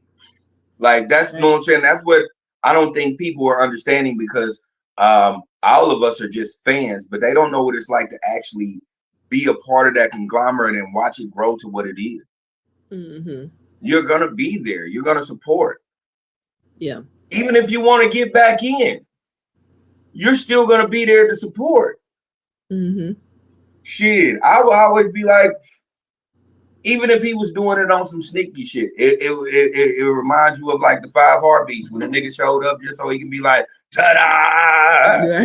Like, but it's still that. You said, I want to be, look, my man got something to say. What do you got to say, man? I told you he's Team Safaree. He was like, right. Nah, listen. He was waiting on his moment. He was waiting on it. He said, listen, you got to let these dark-skinned niggas breathe. Right. Because I'm dark-skinned. He a dark-skinned nigga. He got no slander for dark-skinned. Right. He gonna say something about it. Okay. He said, I got something to say. I got something to say. You're not gonna put no salt. But real life, you can't put no salt on Safaree's name for doing what he done. And being and like this the thing, he showed up for support and as a fan. He didn't try to get into no VIP. He didn't try to go talk to her. He didn't try to do none of that. He said, hey, I'm going to be in Gag City. So I'm going to go see my friend. Even if you don't want me to be your friend, I'm going to still be your friend. Again, like I said, I've just had a conversation with somebody like that when I found out this motherfucker's peanut butter and jelly. That's not going to stop me from being your friend. If you do something great, I'm going to always support you. But at the same time, I just know where I need to cut myself off at. But yeah, I'm gonna show up and support because you know what the world ain't gonna see? Me and you having a problem with each other. Right. Like, so I respect that. I don't think it was anything wrong with 100%. At the end of the day, I'm not reaching for nothing. I'm fucking Safaree. I'm rich, bitch. I ain't doing this. I ain't doing this to be on no extra. I'm doing this because I want to do it. You know, a lot of people that got problems with things is people that don't do what they want to do. So they think what you're doing is wrong. Annoying me. Yeah, it was just annoying me that people were like, "Oh, well, he showed up with all that security." It was just like, okay, well, Safaree goes places with security. You know, like, wouldn't you if you were Safaree? Like, there was people out here trying to, you know, fight him, especially over Nicki. You know, and then it's like, oh, why would he come? Why wouldn't he come? Oh, well, exactly. He knew people was gonna I don't get that. Yeah, it was just like, oh, well, he know people. It was gonna cause a scene. Well, yeah, he knew it was gonna cause a scene, but that don't mean that he was there for no malicious intent. Like, if he was really on some bull or anything like that, he could have tried to get the free tickets. Then he would have got shot down. Then he would have made a post about it or something like that. Like, if he was trying to do it for clout. But no, I don't feel like he was. I think he was really going to support. You know, and I don't see nothing wrong with it. And then people try to criticize him because he made a YouTube video about it. Well, why not? Other people make YouTube videos. Why he can't make YouTube videos? And then it's him. It like, why wouldn't we want to hear his YouTube video about it? And he's entertaining. You know what I'm saying? Like, I don't see anything wrong with what he did. He didn't try to step to her. He didn't try to get backstage. He didn't say nothing disparaging about her husband. He was respectful. He was respectful. You know what I'm saying? He went, he enjoyed the show. He had some nostalgia with the vest, with the jean vest. You know what I'm saying? Like, people just was trying to make it out to be way more than what it was. I know if I would have saw him, I would have lost my shit. Like, not even gonna hold you. I would have wanted a picture just like other people took pictures. So that's why I'm like, yo, he is here. And this is so crazy because they broke up 10 years ago and they have moved so far past, like, in life from one another, that I don't even think about, dang, Safaree was with Nicki Minaj. Like, that's how I know him. Like, I don't even think about him being with Nicki Minaj till somebody else brings it up. You know what I'm saying? Like, that's not the first thing in my mind, like it was at first when we first got introduced to him by himself, you know? But yeah, I thought it was cool. I thought it was a cool thing that he did. I don't get it. At the end of the day, you got, I mean, even putting it in, like, if I was in Safaree's shoes, I would even look at it and this level of, I helped create this. Why am I still in this world of I can't be a part of something I helped create? I ain't saying I gotta get a bag from it no more. I ain't saying, but to get there and just okay, so I'm gonna put this in perspective with the audience so you can understand. To watch your kids become great is the same thing that Safaree is doing on another level, where he has watched somebody that he helped cultivate be a certain way. Excuse me. Now, am I saying that he jump-started Nicki Minaj's career? No, I'm not saying that. But am I saying he was a big part of jump-starting it? Yes, I am. Am I saying that Safaree needs recognition for Nicki? No, the fuck I'm not. Am I saying that Safaree still needs that nostalgia of remembering what it was to be a part of those songs? Yes, he still needs, because I bet you he still does. I know he do it at home, so why can't I do it at a concert? You're right. I'm with you on the same level, Lindsay, where I'm like, if I went there and I seen Safaree, oh shit, my nigga, we taking pictures. Especially if I know it's if she's saying something from the Pink Friday album, I'm taking pictures. Because he was a big part of that shit. Hell yeah. I didn't even realize that was him on Did It on him. You know, the dude that's like yelling at the background, that's him. Yeah. I did not know that until recently. I'm like, I'm like, yeah, absolutely. I want to hear him say every word when she play that song. Like, yeah, you want to see yeah. him doing that, because that's what a lot of y'all don't understand. And you have to become my age to understand what growth is. Growth is loving to see somebody develop and being the person that they are. That is phenomenal, even if it doesn't include you. Yeah. And he's loving to see that, and it doesn't include him. Mm-hmm. And that's growth.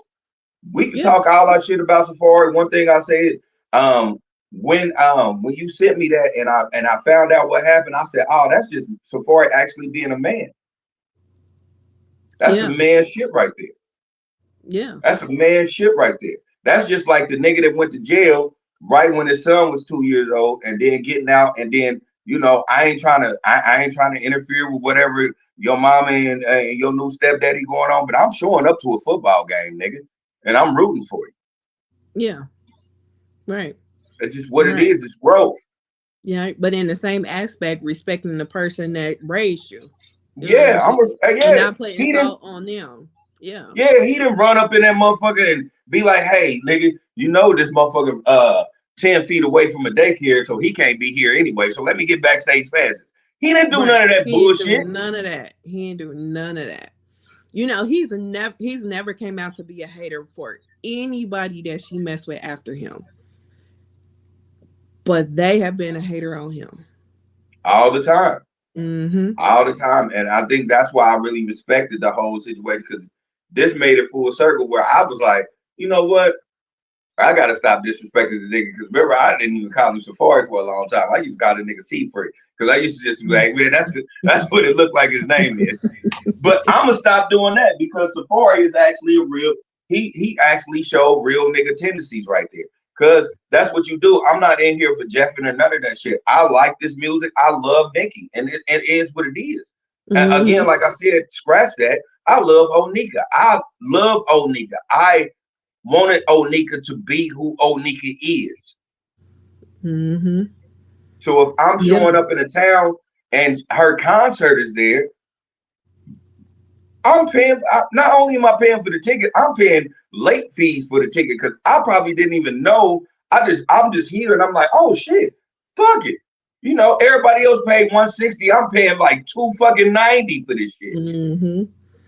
Right. And not only am I paying for my ticket, but I gotta pay for my security ticket too. Yeah, I gotta pay for their tickets. I gotta show up and show out. Fuck it, I gotta hurry up and pick out a fit. Like, I'm doing the most because I'm supporting my motherfucking dog. Even if they don't fuck with me no more, I still want to have that type of love for you. And the only reason why I say that as a man, because once you check out of this motherfucker, you don't want to be the motherfucker that got grudges on your back.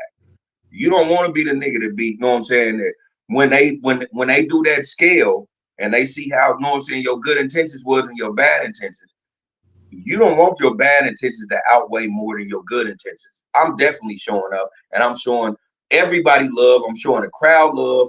I'm getting on there. I'm going YouTube live too, of course. And not only is it a Nicki Minaj concert, it's motherfucking me. Like, y'all forget. All of these so-called bars. Some of y'all are forgetting the Safaree is a big fucking deal. Yeah. Like, y'all really forgetting that shit. Right. Safaree's Don't let that love of hip hop shit fool you. Don't let that Erica Mena of it all fool you. Yeah, don't do that. Safaree's a big fucking deal. At the end of the day, he helped a icon's career. So you don't think that nigga still got pulled in certain areas that most of you, the reality people that y'all be talking about, don't? That nigga got open doors that some of them niggas can't. Mm-hmm. I'm gonna just be 100, just because of what he can ride on. For the rest of his life, he can ride on that. Mm-hmm. And he chooses not to. Yeah. Yeah.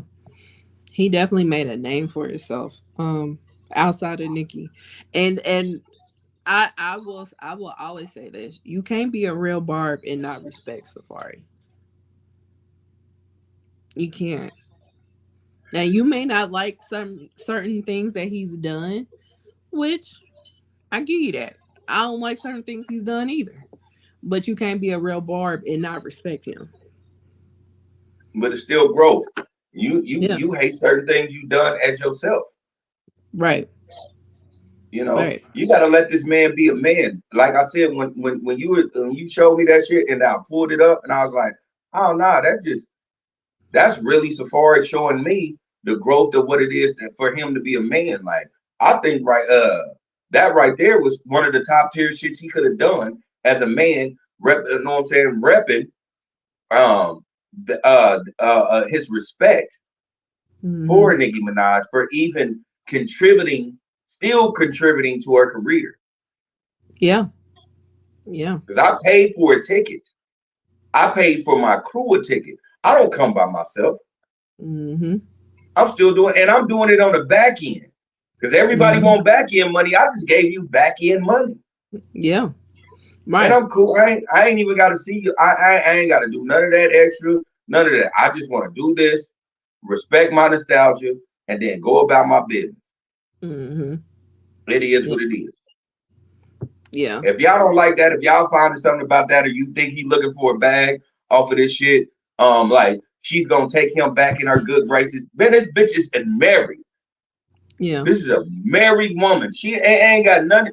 What y'all think happened was not happening, and he knows that. And he ain't never even tried to even, like you said, he ain't never even tried to be that kind with her ever. Once it was done, it was done. Right. Right. I just want to, like, I just still, I just still want to be a part of things I was literally a part of. And if now that makes me a fan, then fuck it, I'm just a fan. Yeah. What you gonna say? But because you always been a fan. Kills me, and that's the part that kills me. Like folks try to tell somebody, "Oh, you're a fan. You're a fan." Like that's a dig. We all fans. We all fucking fans. Yeah. Fuck are you like, talking about? Get it. Yeah. I don't get why that's such a dig nowadays, but whatever. But yeah, so that is so Mr. Safaree went to Gag City. Like Mr. Smith goes to Washington. But anyway. So yeah, so next up, I guess we're gonna go super dark with this one. Heinz ketchup. So Heinz ketchup did a campaign, which I guess they were trying to be diverse with the campaign,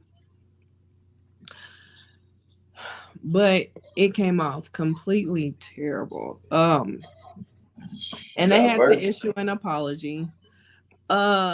I'm going to pull up the pictures from this horrible ass campaign. Here's the first picture. So what we are looking at is an image that Heinz put out.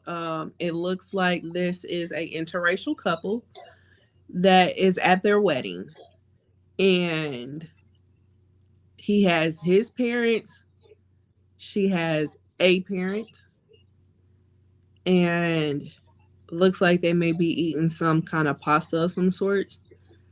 But she is so happy that she put ketchup on it that she even messed up her white dress, and she doesn't care. However, the way this is looking is like, what the hell? We don't do this at our country club. Why would you bring this ghetto trash into our family? Like that's what it's giving. It's also giving, where's her father? He gets to have both of his parents, but she only has one parent, which leans into the stereotype that our dads are not in our lives. So yeah, all of this to sell ketchup. So then we have this one, which what in the entire world of fucks is going on here. It has to be Heinz. So we have a black person with ketchup on their lips like lipstick because we are so uncouth and we don't know how to eat hamburgers. At first glance, it will look like a picture of somebody in blackface. Because you have a dark-skinned person with a dark background and this bright red ketchup to appear like lipstick. I'm glad you said it because I'm like, that's the most Sambo shit I've ever seen in my motherfucking life. Right. And this is 2024. This is a 2024 Heinz ketchup campaign. So, yeah.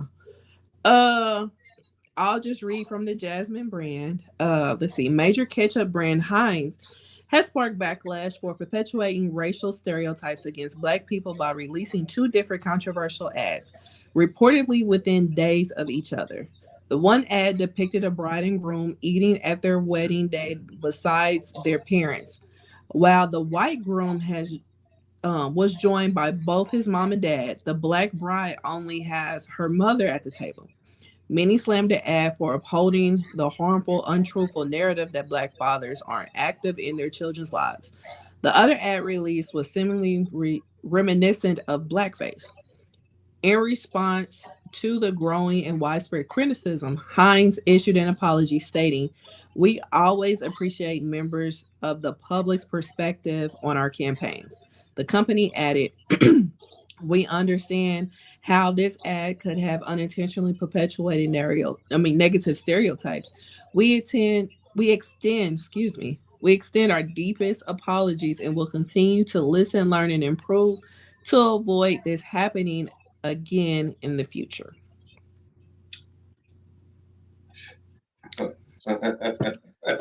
Yeah. Why are we in 2024 still making mistakes, quote unquote, like this? This is not. It's intentional. It's intentional. It's so intentional. Because y'all wanted this controversy because y'all wanted to see if y'all could upsell. Yeah. Heinz ketchup is never going nowhere. But y'all wanted to see if y'all can upsell by doing this. It's just what it is. And y'all went there with this shit because y'all knew we gonna get a bunch of backlash and blah blah blah blah blah. And you know what? And with that backlash, you gonna have and I hate to say it like this, but I'm gonna keep it real. You gonna have those sleep individuals to be like, "Oh, they ain't trying to do that. Y'all tripping. I'll fuck with Heinz." Blah blah blah. And then you get an upsell. That's what they wanted. Mm-hmm. Or they wanted to spark controversy because there's no such thing as bad publicity. These campaign ad pictures would have not made the blogs had it not been for the controversy that's behind it. Exactly. Like if these was like regular pictures selling ketchup, why would a blog be talking about it? And then you got to know your role. Like, listen. Yeah. I'm just going to keep it totally 100.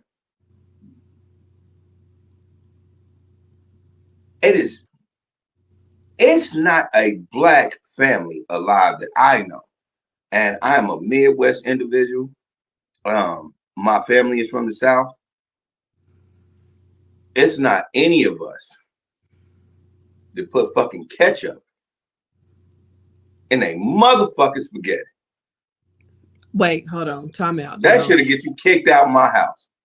Well, I don't have to eat spaghetti at your house. I'll eat it at home and I'm going to put my ketchup in it because I do eat ketchup in my spaghetti. That should have get you kicked out of my house. I love it. It is awesome.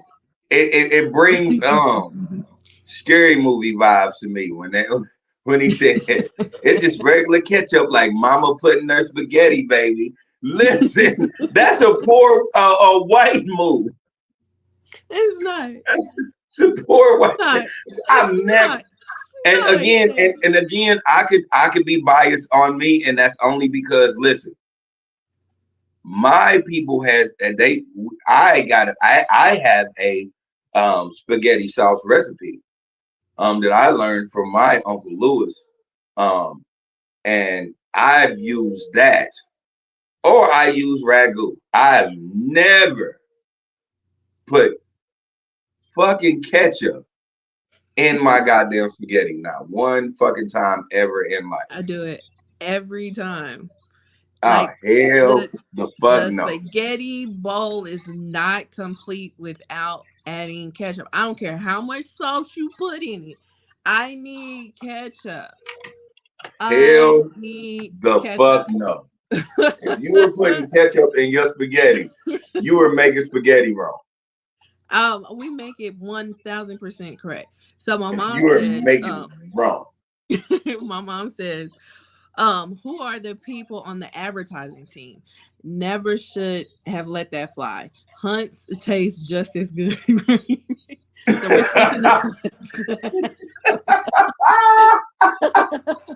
Auntie, you were so fly for that. You were fly for that. I swear to God, you have got to be one of the flyest guests we have had for even fucking with that on that level of just punching them niggas in the mouth like Punch is better in the first place. Right, like we don't have to have Heinz. There are others on the same row that are just as good. We're cool. But I will say this. Yeah. That is, regardless of, because I think it's a poor white thing, but even if it ain't a poor white thing, I think it's one of those things where it should not have been put in a place of that, where it's a wedding where I only got my mom there. His mother and father are looking at me disrespectfully. Mm-hmm. And I am staining my my precious wedding dress. Right. And don't care, because I'm gonna eat this ketchup. It just looks a certain way. Now, yeah, for me, as a black individual, and I guess I am just one of those that are beyond time like that. Me and ketchup don't get along like that. I'm not a ketchup fan. And I love it. Yeah, I'm not a ketchup fan like that. Like red sauce, the red sauce that I use is hot sauce. Yeah, see, I came late to the party with hot sauce because it was I just wasn't fooling with hot stuff when I was growing up. So I put ketchup on everything. Like I literally put ketchup on everything. I put it on my chitlins. That's how tough it was. Like yeah, I don't eat chitlins, and the fact that if I ever see you put ketchup on chitlins, I would be appalled. I would be appalled. We do. And my mama is here to say that because she said I do in regards to putting the ketchup in the spaghetti. And she said we from Arkansas. But she put it in the chili too. Absolutely. We definitely put it in the chili, and we put y'all put ketchup in chili? Yes, with the crackers. Absolutely. Are you fucking serious? Dead ass. We put ketchup in chili. Actually, I'm gonna make you a chili because I love to make chili. I make 3 different kinds of chili. I make a chicken chili. I make a regular turkey chili. I make a beef chili, and then I make a vegetarian chili. If you put ketchup in my chili, I am going to be livid. I'm definitely. And I know I make great fucking chili. I'm sure you do, but I'm going to ask, where's the ketchup? I'm going to make y'all chili, and if y'all reach for ketchup before y'all take a bite of this chili, I'm going to scream. Take a bite first. Yeah. And if your palate, because I'm one of them people, I'm like, people palates are different. I just want you to take a bite first. Acknowledge how good it is. Try it. Now, if you want to without the ketchup. Yeah, if you want to do that, then that's your choice. But first, take a bite of it first. Yeah, I'll try it without the ketchup, but I'm going to ask for the ketchup. Now, she said, as far as chitlins, she said chitlins, no. Hot sauce, yes. Yeah, I'm the only one to do the ketchup with the chitlins. Everybody else do the hot sauce, but Yeah, everything that else, shit yeah, is most definitely. wild business, cuz. Right. And I don't even eat chitlins. For the fact that you like put ketchup on chitlins, I put ketchup on that is, chitlins. man. Listen, Yeah. you know, And I I do spent hot years sauce in the in it. culinary world. That is Yeah. the most disrespectful thing I've ever heard in my life. But that's the crazy part because now I do hot sauce. I've been doing hot sauce for a really long time now, but I have not replaced the ketchup on my chitlins. I've not, and I've replaced ketchup with hot sauce on other things, and I've added hot sauce to other things. Cause like my greens, I used to just put vinegar on. I wouldn't put hot sauce. Now I put hot sauce on it, but chitlins is ketchup for me. So, but I'm on an island. I'm on an island when it comes to that. But You're not even on an island. You're on a boat with a hole in it. damn, why I gotta have a hole? Yeah, because you gonna sink, you gonna drown with that. Ain't nobody eating their chitlins like that. And I don't even eat chitlins. Yeah. But ain't nobody eating their chitlins like that but you. Right. And probably a 12-year-old. I get it. I'm by myself. My mama says, I need every chili you make, Lily. I got you, Auntie. I promise you I got you. Yeah, but shoot. Every time it rained when we were kids, my grandma made chili. And I ate it with crackers and ketchup. But that's the thing. You don't need to appeal to black folks. We already here. We are already here. We are probably your biggest fans. And I mean, like, how you gonna eat French fries? You gotta have ketchup. So you don't need to pander to us. We're already here. So stop with the theatrics and the BS. Just make a commercial, make a print ad, just showing us ketchup. Don't forget we're here. You're gonna hate me on this. What? I do not like ketchup on fries. So what do you put on your fries? So, all right, so this is the thing that I do. I was taught this a long time ago, and I think, no, I ain't even gonna say I think. I know. I learned this from when I was a kid, and I went to Denver with my stepfather at the time. We went to a restaurant where they had mayo and mustard. They had that combination together. Oh, yeah. With fries, and that just took me over, and I never, ever, ever ate ketchup with fries anymore after that. It has to be a little mayo and a little mustard together, and I fuck those fries up. Yeah, they make that. Well, Heinz makes that.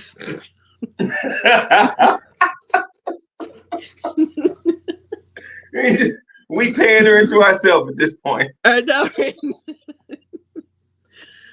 My mama said I was a Heinz girl. Yep. And then she says TJ puts honey mustard on fries. Honey mustard is fire on fries. Yeah, it is. Yeah. I'll do that. Like if I'm eating chicken nuggets and I have a little honey mustard left, I'll dip my fries in that. But the go-to is ketchup. It's not my go-to. Which, yeah, if we were still sticking with Heinz, they did have that in a bottle for you. Yeah, because I would have used that on fries. Because I used to freak people out. I'll never forget. One time I went to Wednesday's and I was like, "Can I get like a little cup of mayo and a little cup of mustard?" And they was like, "What you got to do with that?" And I mixed it together and I started dipping my fries. And they was like, "Nigga, you nasty!" And I'm like, "Y'all just gotta taste it." Yeah, you just gotta taste it. Right. Yeah. No, TJ definitely does the honey mustard. He's like, we cannot leave the drive-through without my honey mustard. He's like, did you get my honey mustard? Did you get my? Yes. I'm fucking with it. It's something about that tartness that with the fry, with the starch. Mm-hmm. Can't beat. Beat. Yeah. Now I give you that. Now one thing, that I was doing that I started seeing a lot of people do, especially with Wendy's, is the fries with the Frosty. Fries with the frosty is fire. Seen people do that. I'm not a fan, but it's not bad. It's just not one of those things that I always would jump to. But it ain't bad. I've tasted it. It's not bad at all. Yeah, it's good. It's good. But yeah, so that is Heinz. And you know, another thing that this shows is the lack of diversity in advertising. Because there should have been somebody at the table telling them this ain't it. But if you got a bunch of white folks there and they're thinking, how can we get more black people to eat ketchup? Which we're already here. They didn't need to get more people. We are here. But yeah. Sometimes at some levels you can be like, yeah, it's a culture, it's a diversity thing. But then another thing I always be looking at like, just because on my journey of just being the nigga that I am, what I found out, and especially in the last couple of years, and you can Google it, a lot of black people were in advertisement. It's more than like 65%. So I'm not even gonna say that no more. Some of these niggas are just out of place. Well, what I mean as far as like a seat at the table or whatever is somebody to make that decision, because I can't see somebody that is of African descent signing off on some shit like this unless the goal was to spark controversy. Because if the goal was there, then mission accomplished. But so like somebody making a decision on this, I can't. And then, you know, some folks, they take it very literal. Like, some people feel if you say the N-word, you're a racist, but if you don't say the N-word, you're not a racist. Like, they very literal, very cut and dry like that. Yeah. So they could be looking at this like, okay, well, we literally didn't put blackface on him, so it's not blackface. And you so this is what I'm saying. And so, because I get what you're saying, but I'm saying this is like, and 100%, I could be 100% wrong or anything, but I can guarantee what happened was, it was people of color who helped come up with these ideas, and it was a white person that signed off. Because and not on trying to give them people a pass, but the discernment of them was, we had 3 people in the advertising group that were African American that was like, yeah, this is what we're gonna push. So yeah, and me giving a pushback to it would have been, then it would have turned into, you're not giving us a voice. And so yeah, all right, push it. I really do think it's a lot of niggas that are out of place and they don't know where they are as far as their culture, and they help come up with it. Yeah, I really do. And the only reason why I say that is because of the wedding. I'm pretty sure it wasn't a bunch of white people getting together like, yeah, don't put the daddy there. I'm pretty sure it was like, no, we got to go with the demographic and blah blah blah. It was a nigga that looked like me, and they thought because he had locks and a beard, he was like for the people. And he was like, not because the majority of us don't got no daddy, so you ain't got to put the daddy in there. And they were like, are you sure, Jaheim? And he was like, yeah, I'm 100% sure. And he pushed it. And then they get a bunch of backlash, and then Jaheim like, yeah, this y'all company, ain't mine. I 100% think that's what's going on. Right. I mean, because like I said, man, you'll be surprised how many black people are in advertising. Yeah. So it ain't got to do nothing with top tier, but they're in advertising. Yeah, I'm sure it's in advertising, but then also, you know, some people, the company may give points, like bullet points, like we want to do this, we want to do that, we want to do the third, and they have to work within those confines. You know what I'm saying? So it could have been a number of things. We don't know exactly. All we know is what we saw, and that what we saw was some bullshit. So yeah. Yeah, So that was yeah. some So real that's bullshit. All yeah. that was some real bullshit. I didn't get to say this, so I'll say this now before we get up out of Mm-hmm. here. That last one, that was Sambo 100%, and the reason why I think it was a black person that even produced that is because I think it was a black person who is really, really out of place because they tried to make it seem like he was looking like a clown. But what they don't know is when you put red lips on a black face, it goes back to 100% of stereotypes that continue to put us down. Yeah. And I think anybody that was aware of things, because the first time when you first gave this to me, like even at wedding when I had my discrepancies with, and I was like, "Ooh, this shit seems wow." But when I seen that one, I immediately went to Sambo, Mm-hmm. and I was like, "There is no way in the world someone who is aware, like I'm aware, would have seen that and pushed that through." So I just Yeah. don't think. I just don't think. And that's not me trying to give white people a pass because I'll never give white people a pass. That's just what I'm just one of those people. When people be like, "Oh, you can't you can't blame me for what my great great great grandfather did." I can if you're still standing on the necks of black folks. So I still Yeah. can't blame you for what your great great great grandfather done. Right. I just don't believe that they are aware. Everybody is so fucked up in this new society of AI and technology and all that, we're forgetting what put people back. That right there was 100% disrespectful. Even if y'all were going to let that one, the first one ride, that second one shouldn't have never Right. rolled.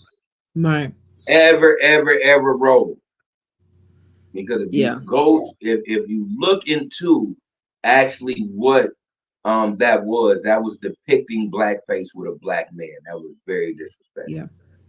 100%. Like the first one, I know when I first saw it, I was like, "Where's the father?"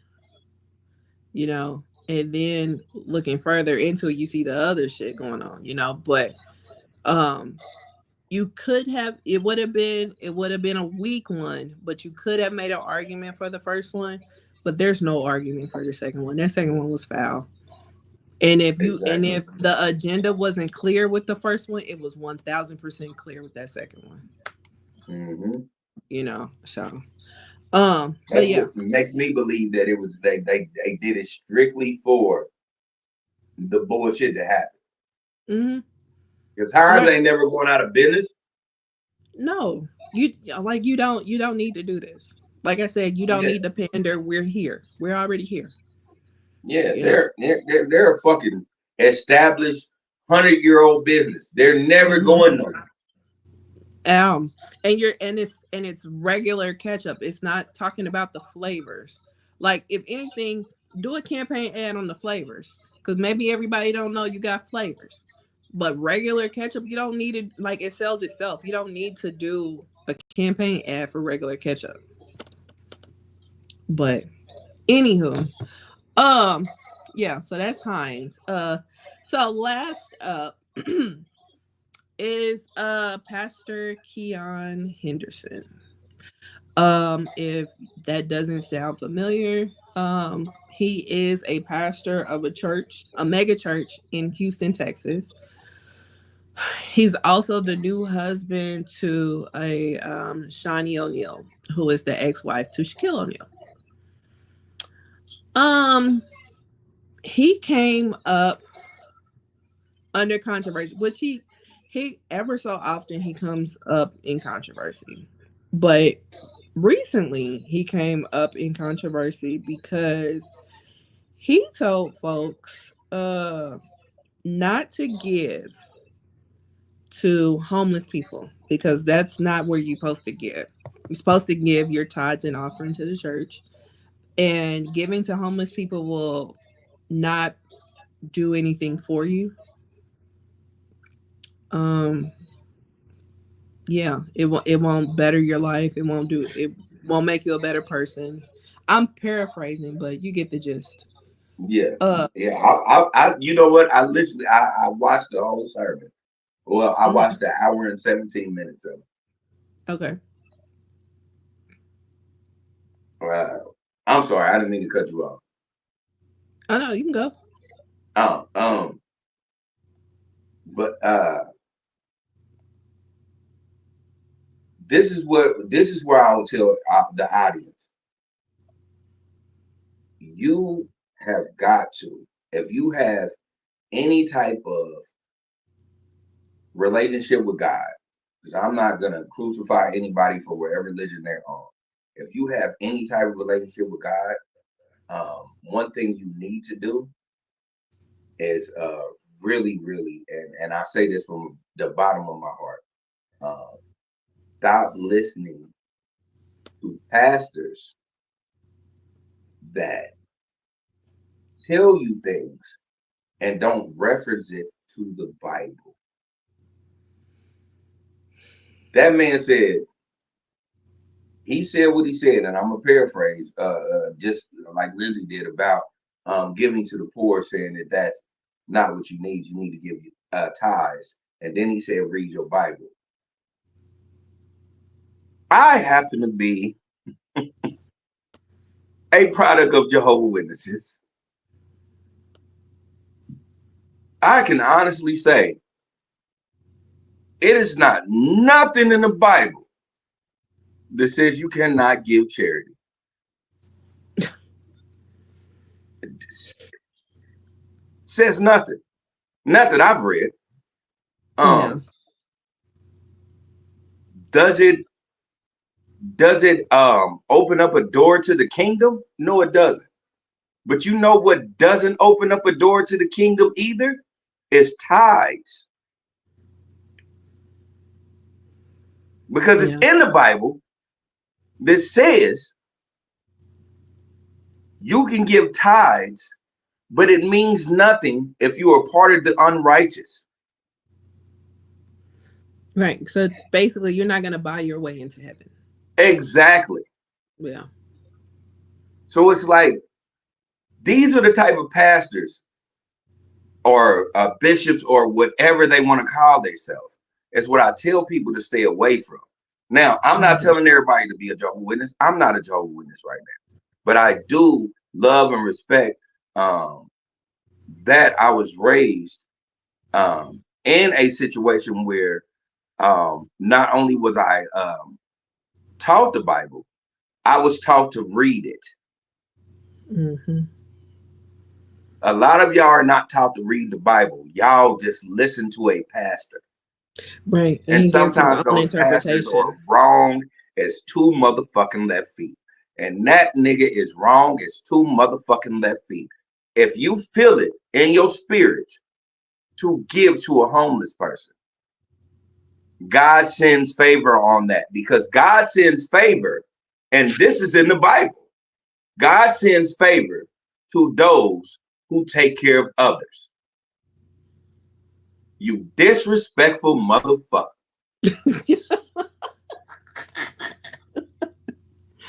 And again, I'm not a pastor, so I'm not gonna. I can't tell you any of those extra things that pastors do.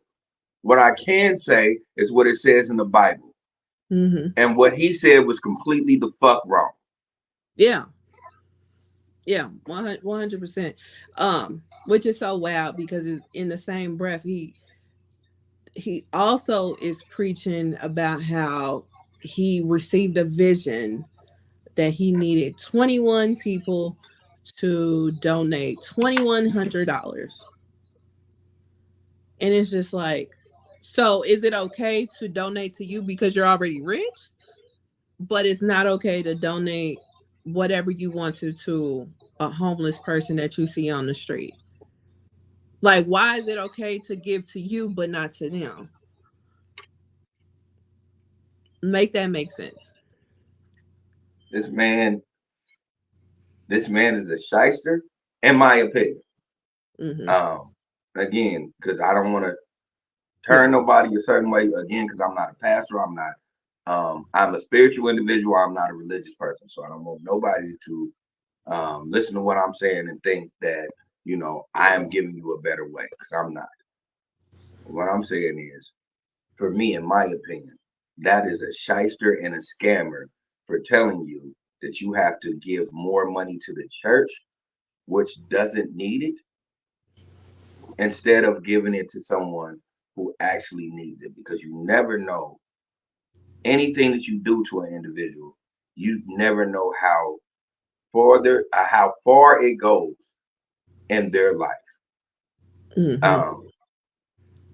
Because case in point, anytime I have any type of extra change, or any type of little extra money, and a homeless person asks me for it, I will give it to him. And not only do I give it to him, I'll give a shout out to my homeboy Pedro.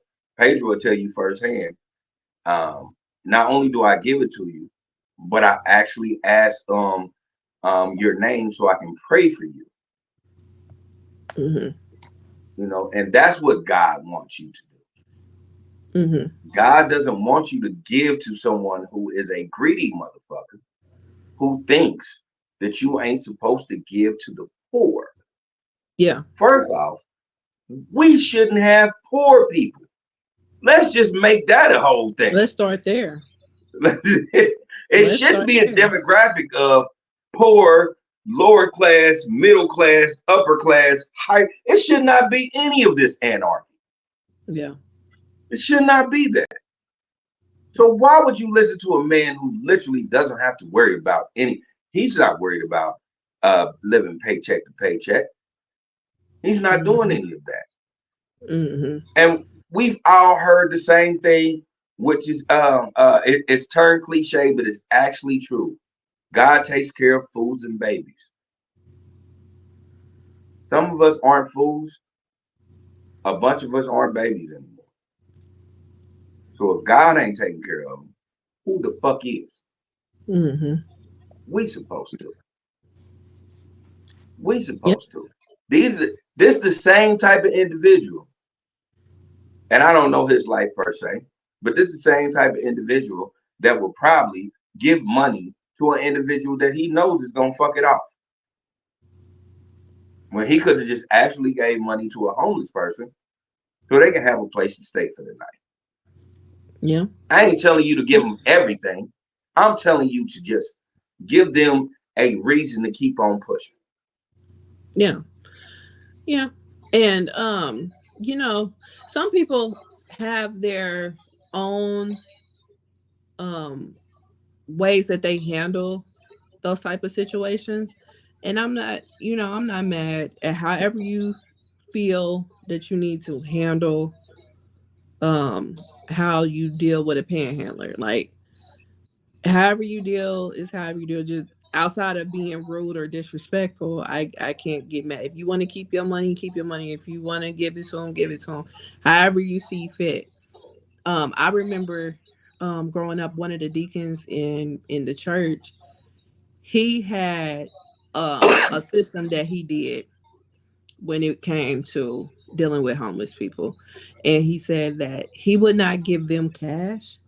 He would get whatever they're wanting the cash for. So if they're saying that, like, I need some food, he'll get the food. He was like, but I'm not giving them cash. And then whoever really needs it will be appreciative. If they give you any pushback, they weren't trying to get it in the first place.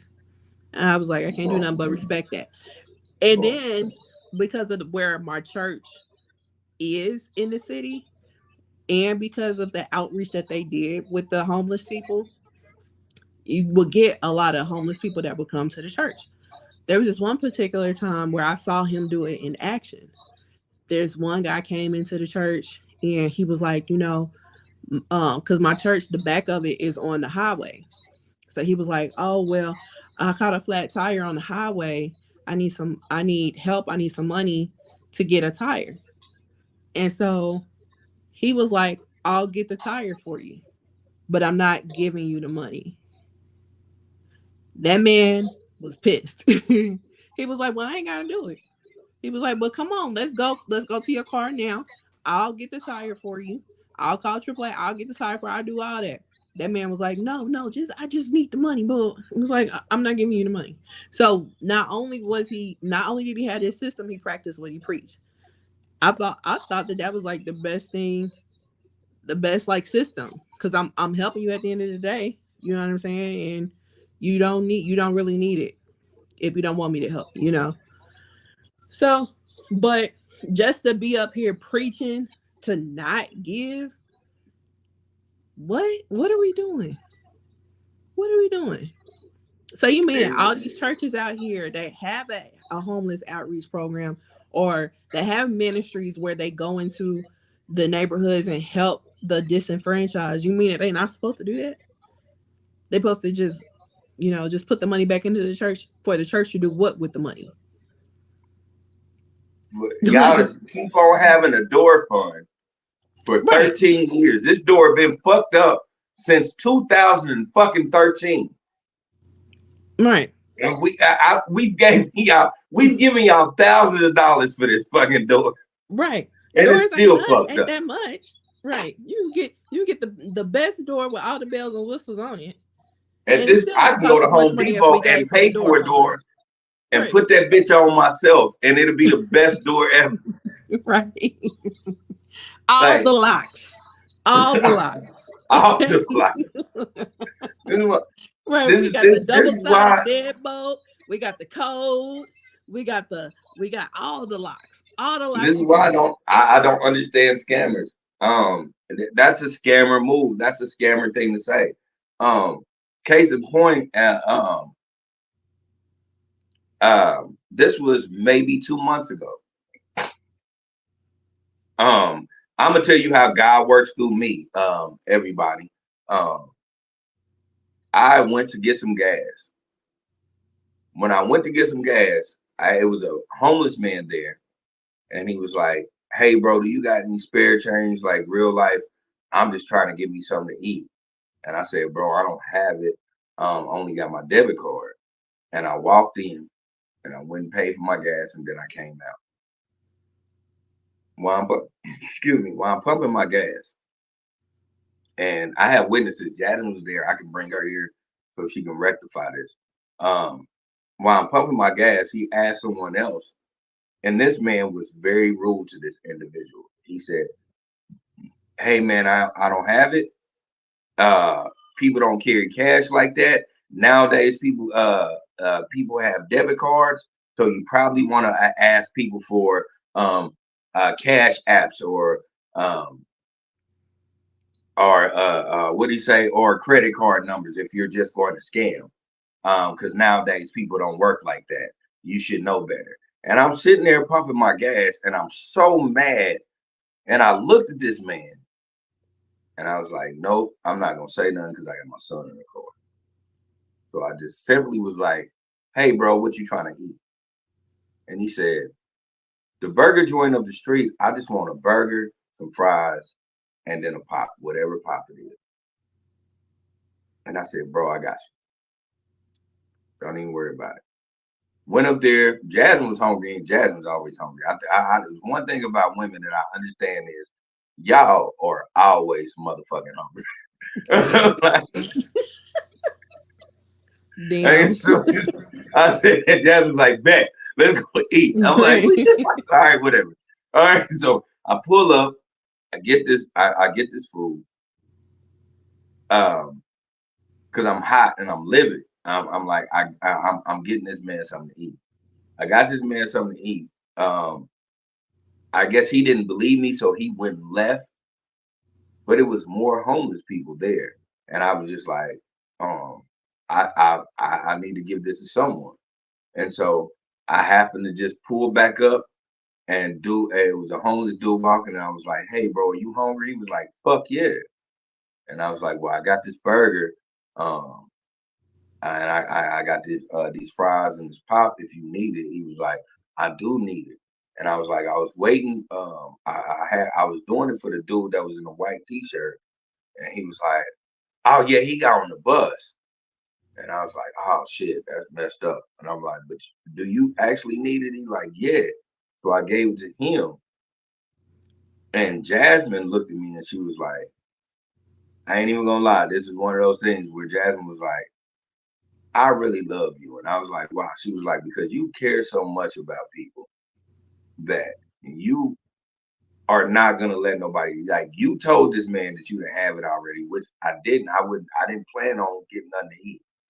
Mm-hmm. But because I heard somebody disrespect him, I was not gonna let him ride on that. You know what I'm saying? Yeah. Like, I was not gonna let it be the play that I heard that I was just gonna shift to the side. Like, you know what I'm saying?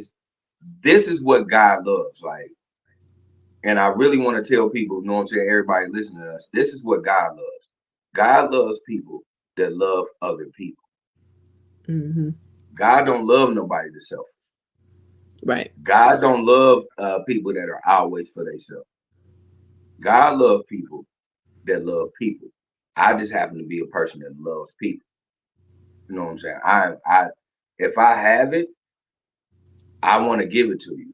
Even if I act like, let me hold it in. If I see you getting disrespected, I'm not gonna do that. Because everybody's used to that disrespect and rejection, you know. Mm-hmm. Especially being in the way they are, especially as homeless people. Yeah. And I don't want to see that. You know, they're used to hearing no all the time. What they don't need is being disrespected. Mm-hmm. God looks at that way more than you giving 10, 20, 100, 200 to a pastor that's not even making sure that the lights are running right in this motherfucker. God favors that more. God favors the man who actually cares for the man. Because you have to understand that the only Son of God is Jesus. The rest of us are the man of man. And so we're supposed to take care of the man of man. And if you actually read your Bible, you would know that. Mm-hmm. You know, I remember I got told this a long time ago. The Bible means basic instructions before leaving earth. And if you actually read the Bible, if you actually read the Bible, it's all about taking care of each other. Now, does it have some crazy shit in there? Yeah, 100%. Right.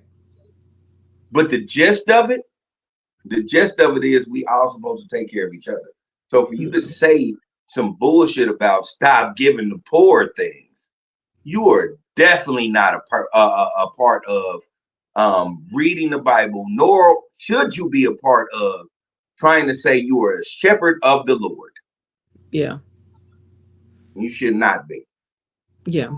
It would have made more sense if you said, hey man, if you got $100 to give to tithes and you see somebody who says, I need $20 because I need $20 to go to Cleveland. God's going to respect you more for that $20 you get. Whatever that man gave to him, in your mind, it was in good intentions, and God's going to favor that more. Mm-hmm. And I'll put my life on that. Yeah, but this is the thing that'll be taken away from his pocket. So that's going to be taken away from the pastor's pocket. But God don't need no fucking money, y'all. God can make whatever he wants to make. You know. You think it has never been a passage in the Bible where Jesus was like, shit, I just can't come up with this 100 pesos for you, Father. Like, it's never been a passage that said that. He don't need no money. Straight to hell you go. Man. I need 21 people to give me 2,100 pieces of gold. And if you can't, to hell you go. God lost his son for pieces of silver. You think he give a fuck about money? Right. Like, let's just put that in perspective. He lost his only begotten son for pieces of silver. Mm-hmm. You think he cares about $1? Yeah. Like, let's just put that in the air, like, because I really want y'all to really understand what it is. Like, don't follow people that say these type of bullshit things to you. These are the type of people that tell you God says that we supposed to live a humble life, and then they turn around and jump in a fucking jet. They're lying to you, man. In $1,000 suits, saying this shit on the pulpit in front of disenfranchised congregation. Like it's crazy. But they said that Pastor Keion does misinterpret the Bible often. Like his interpretations be off. So I guess the people that actually listen to him are not surprised. But yeah. So that's Pastor Keion. So yeah. So I have a just a little bit word of advice for my final thought. Just don't be loud and wrong. God doesn't like it. No, I'm playing. You won't get into heaven when you're loud and wrong. I mean, that's true on so many levels. But yeah, so Jerry's final thoughts. Take it away. All right. First and foremost, I will say this. Listen, if you have walked this whole journey with us from the beginning to 2 hours and 51 minutes, please hit the like and subscribe button. Because this is what we do all the time. And if you're entertained, we love that you are entertained. And I want to keep entertaining you. And I'm sure Lindsay wants to keep entertaining you. But my Jerry final thoughts is this. Know your people. Know the people that have good intentions for you. Know the people that have bad intentions for you. Know the people that want you to do better, and know the people that want you to be in the same place that you are forever, because they're gaining things from you.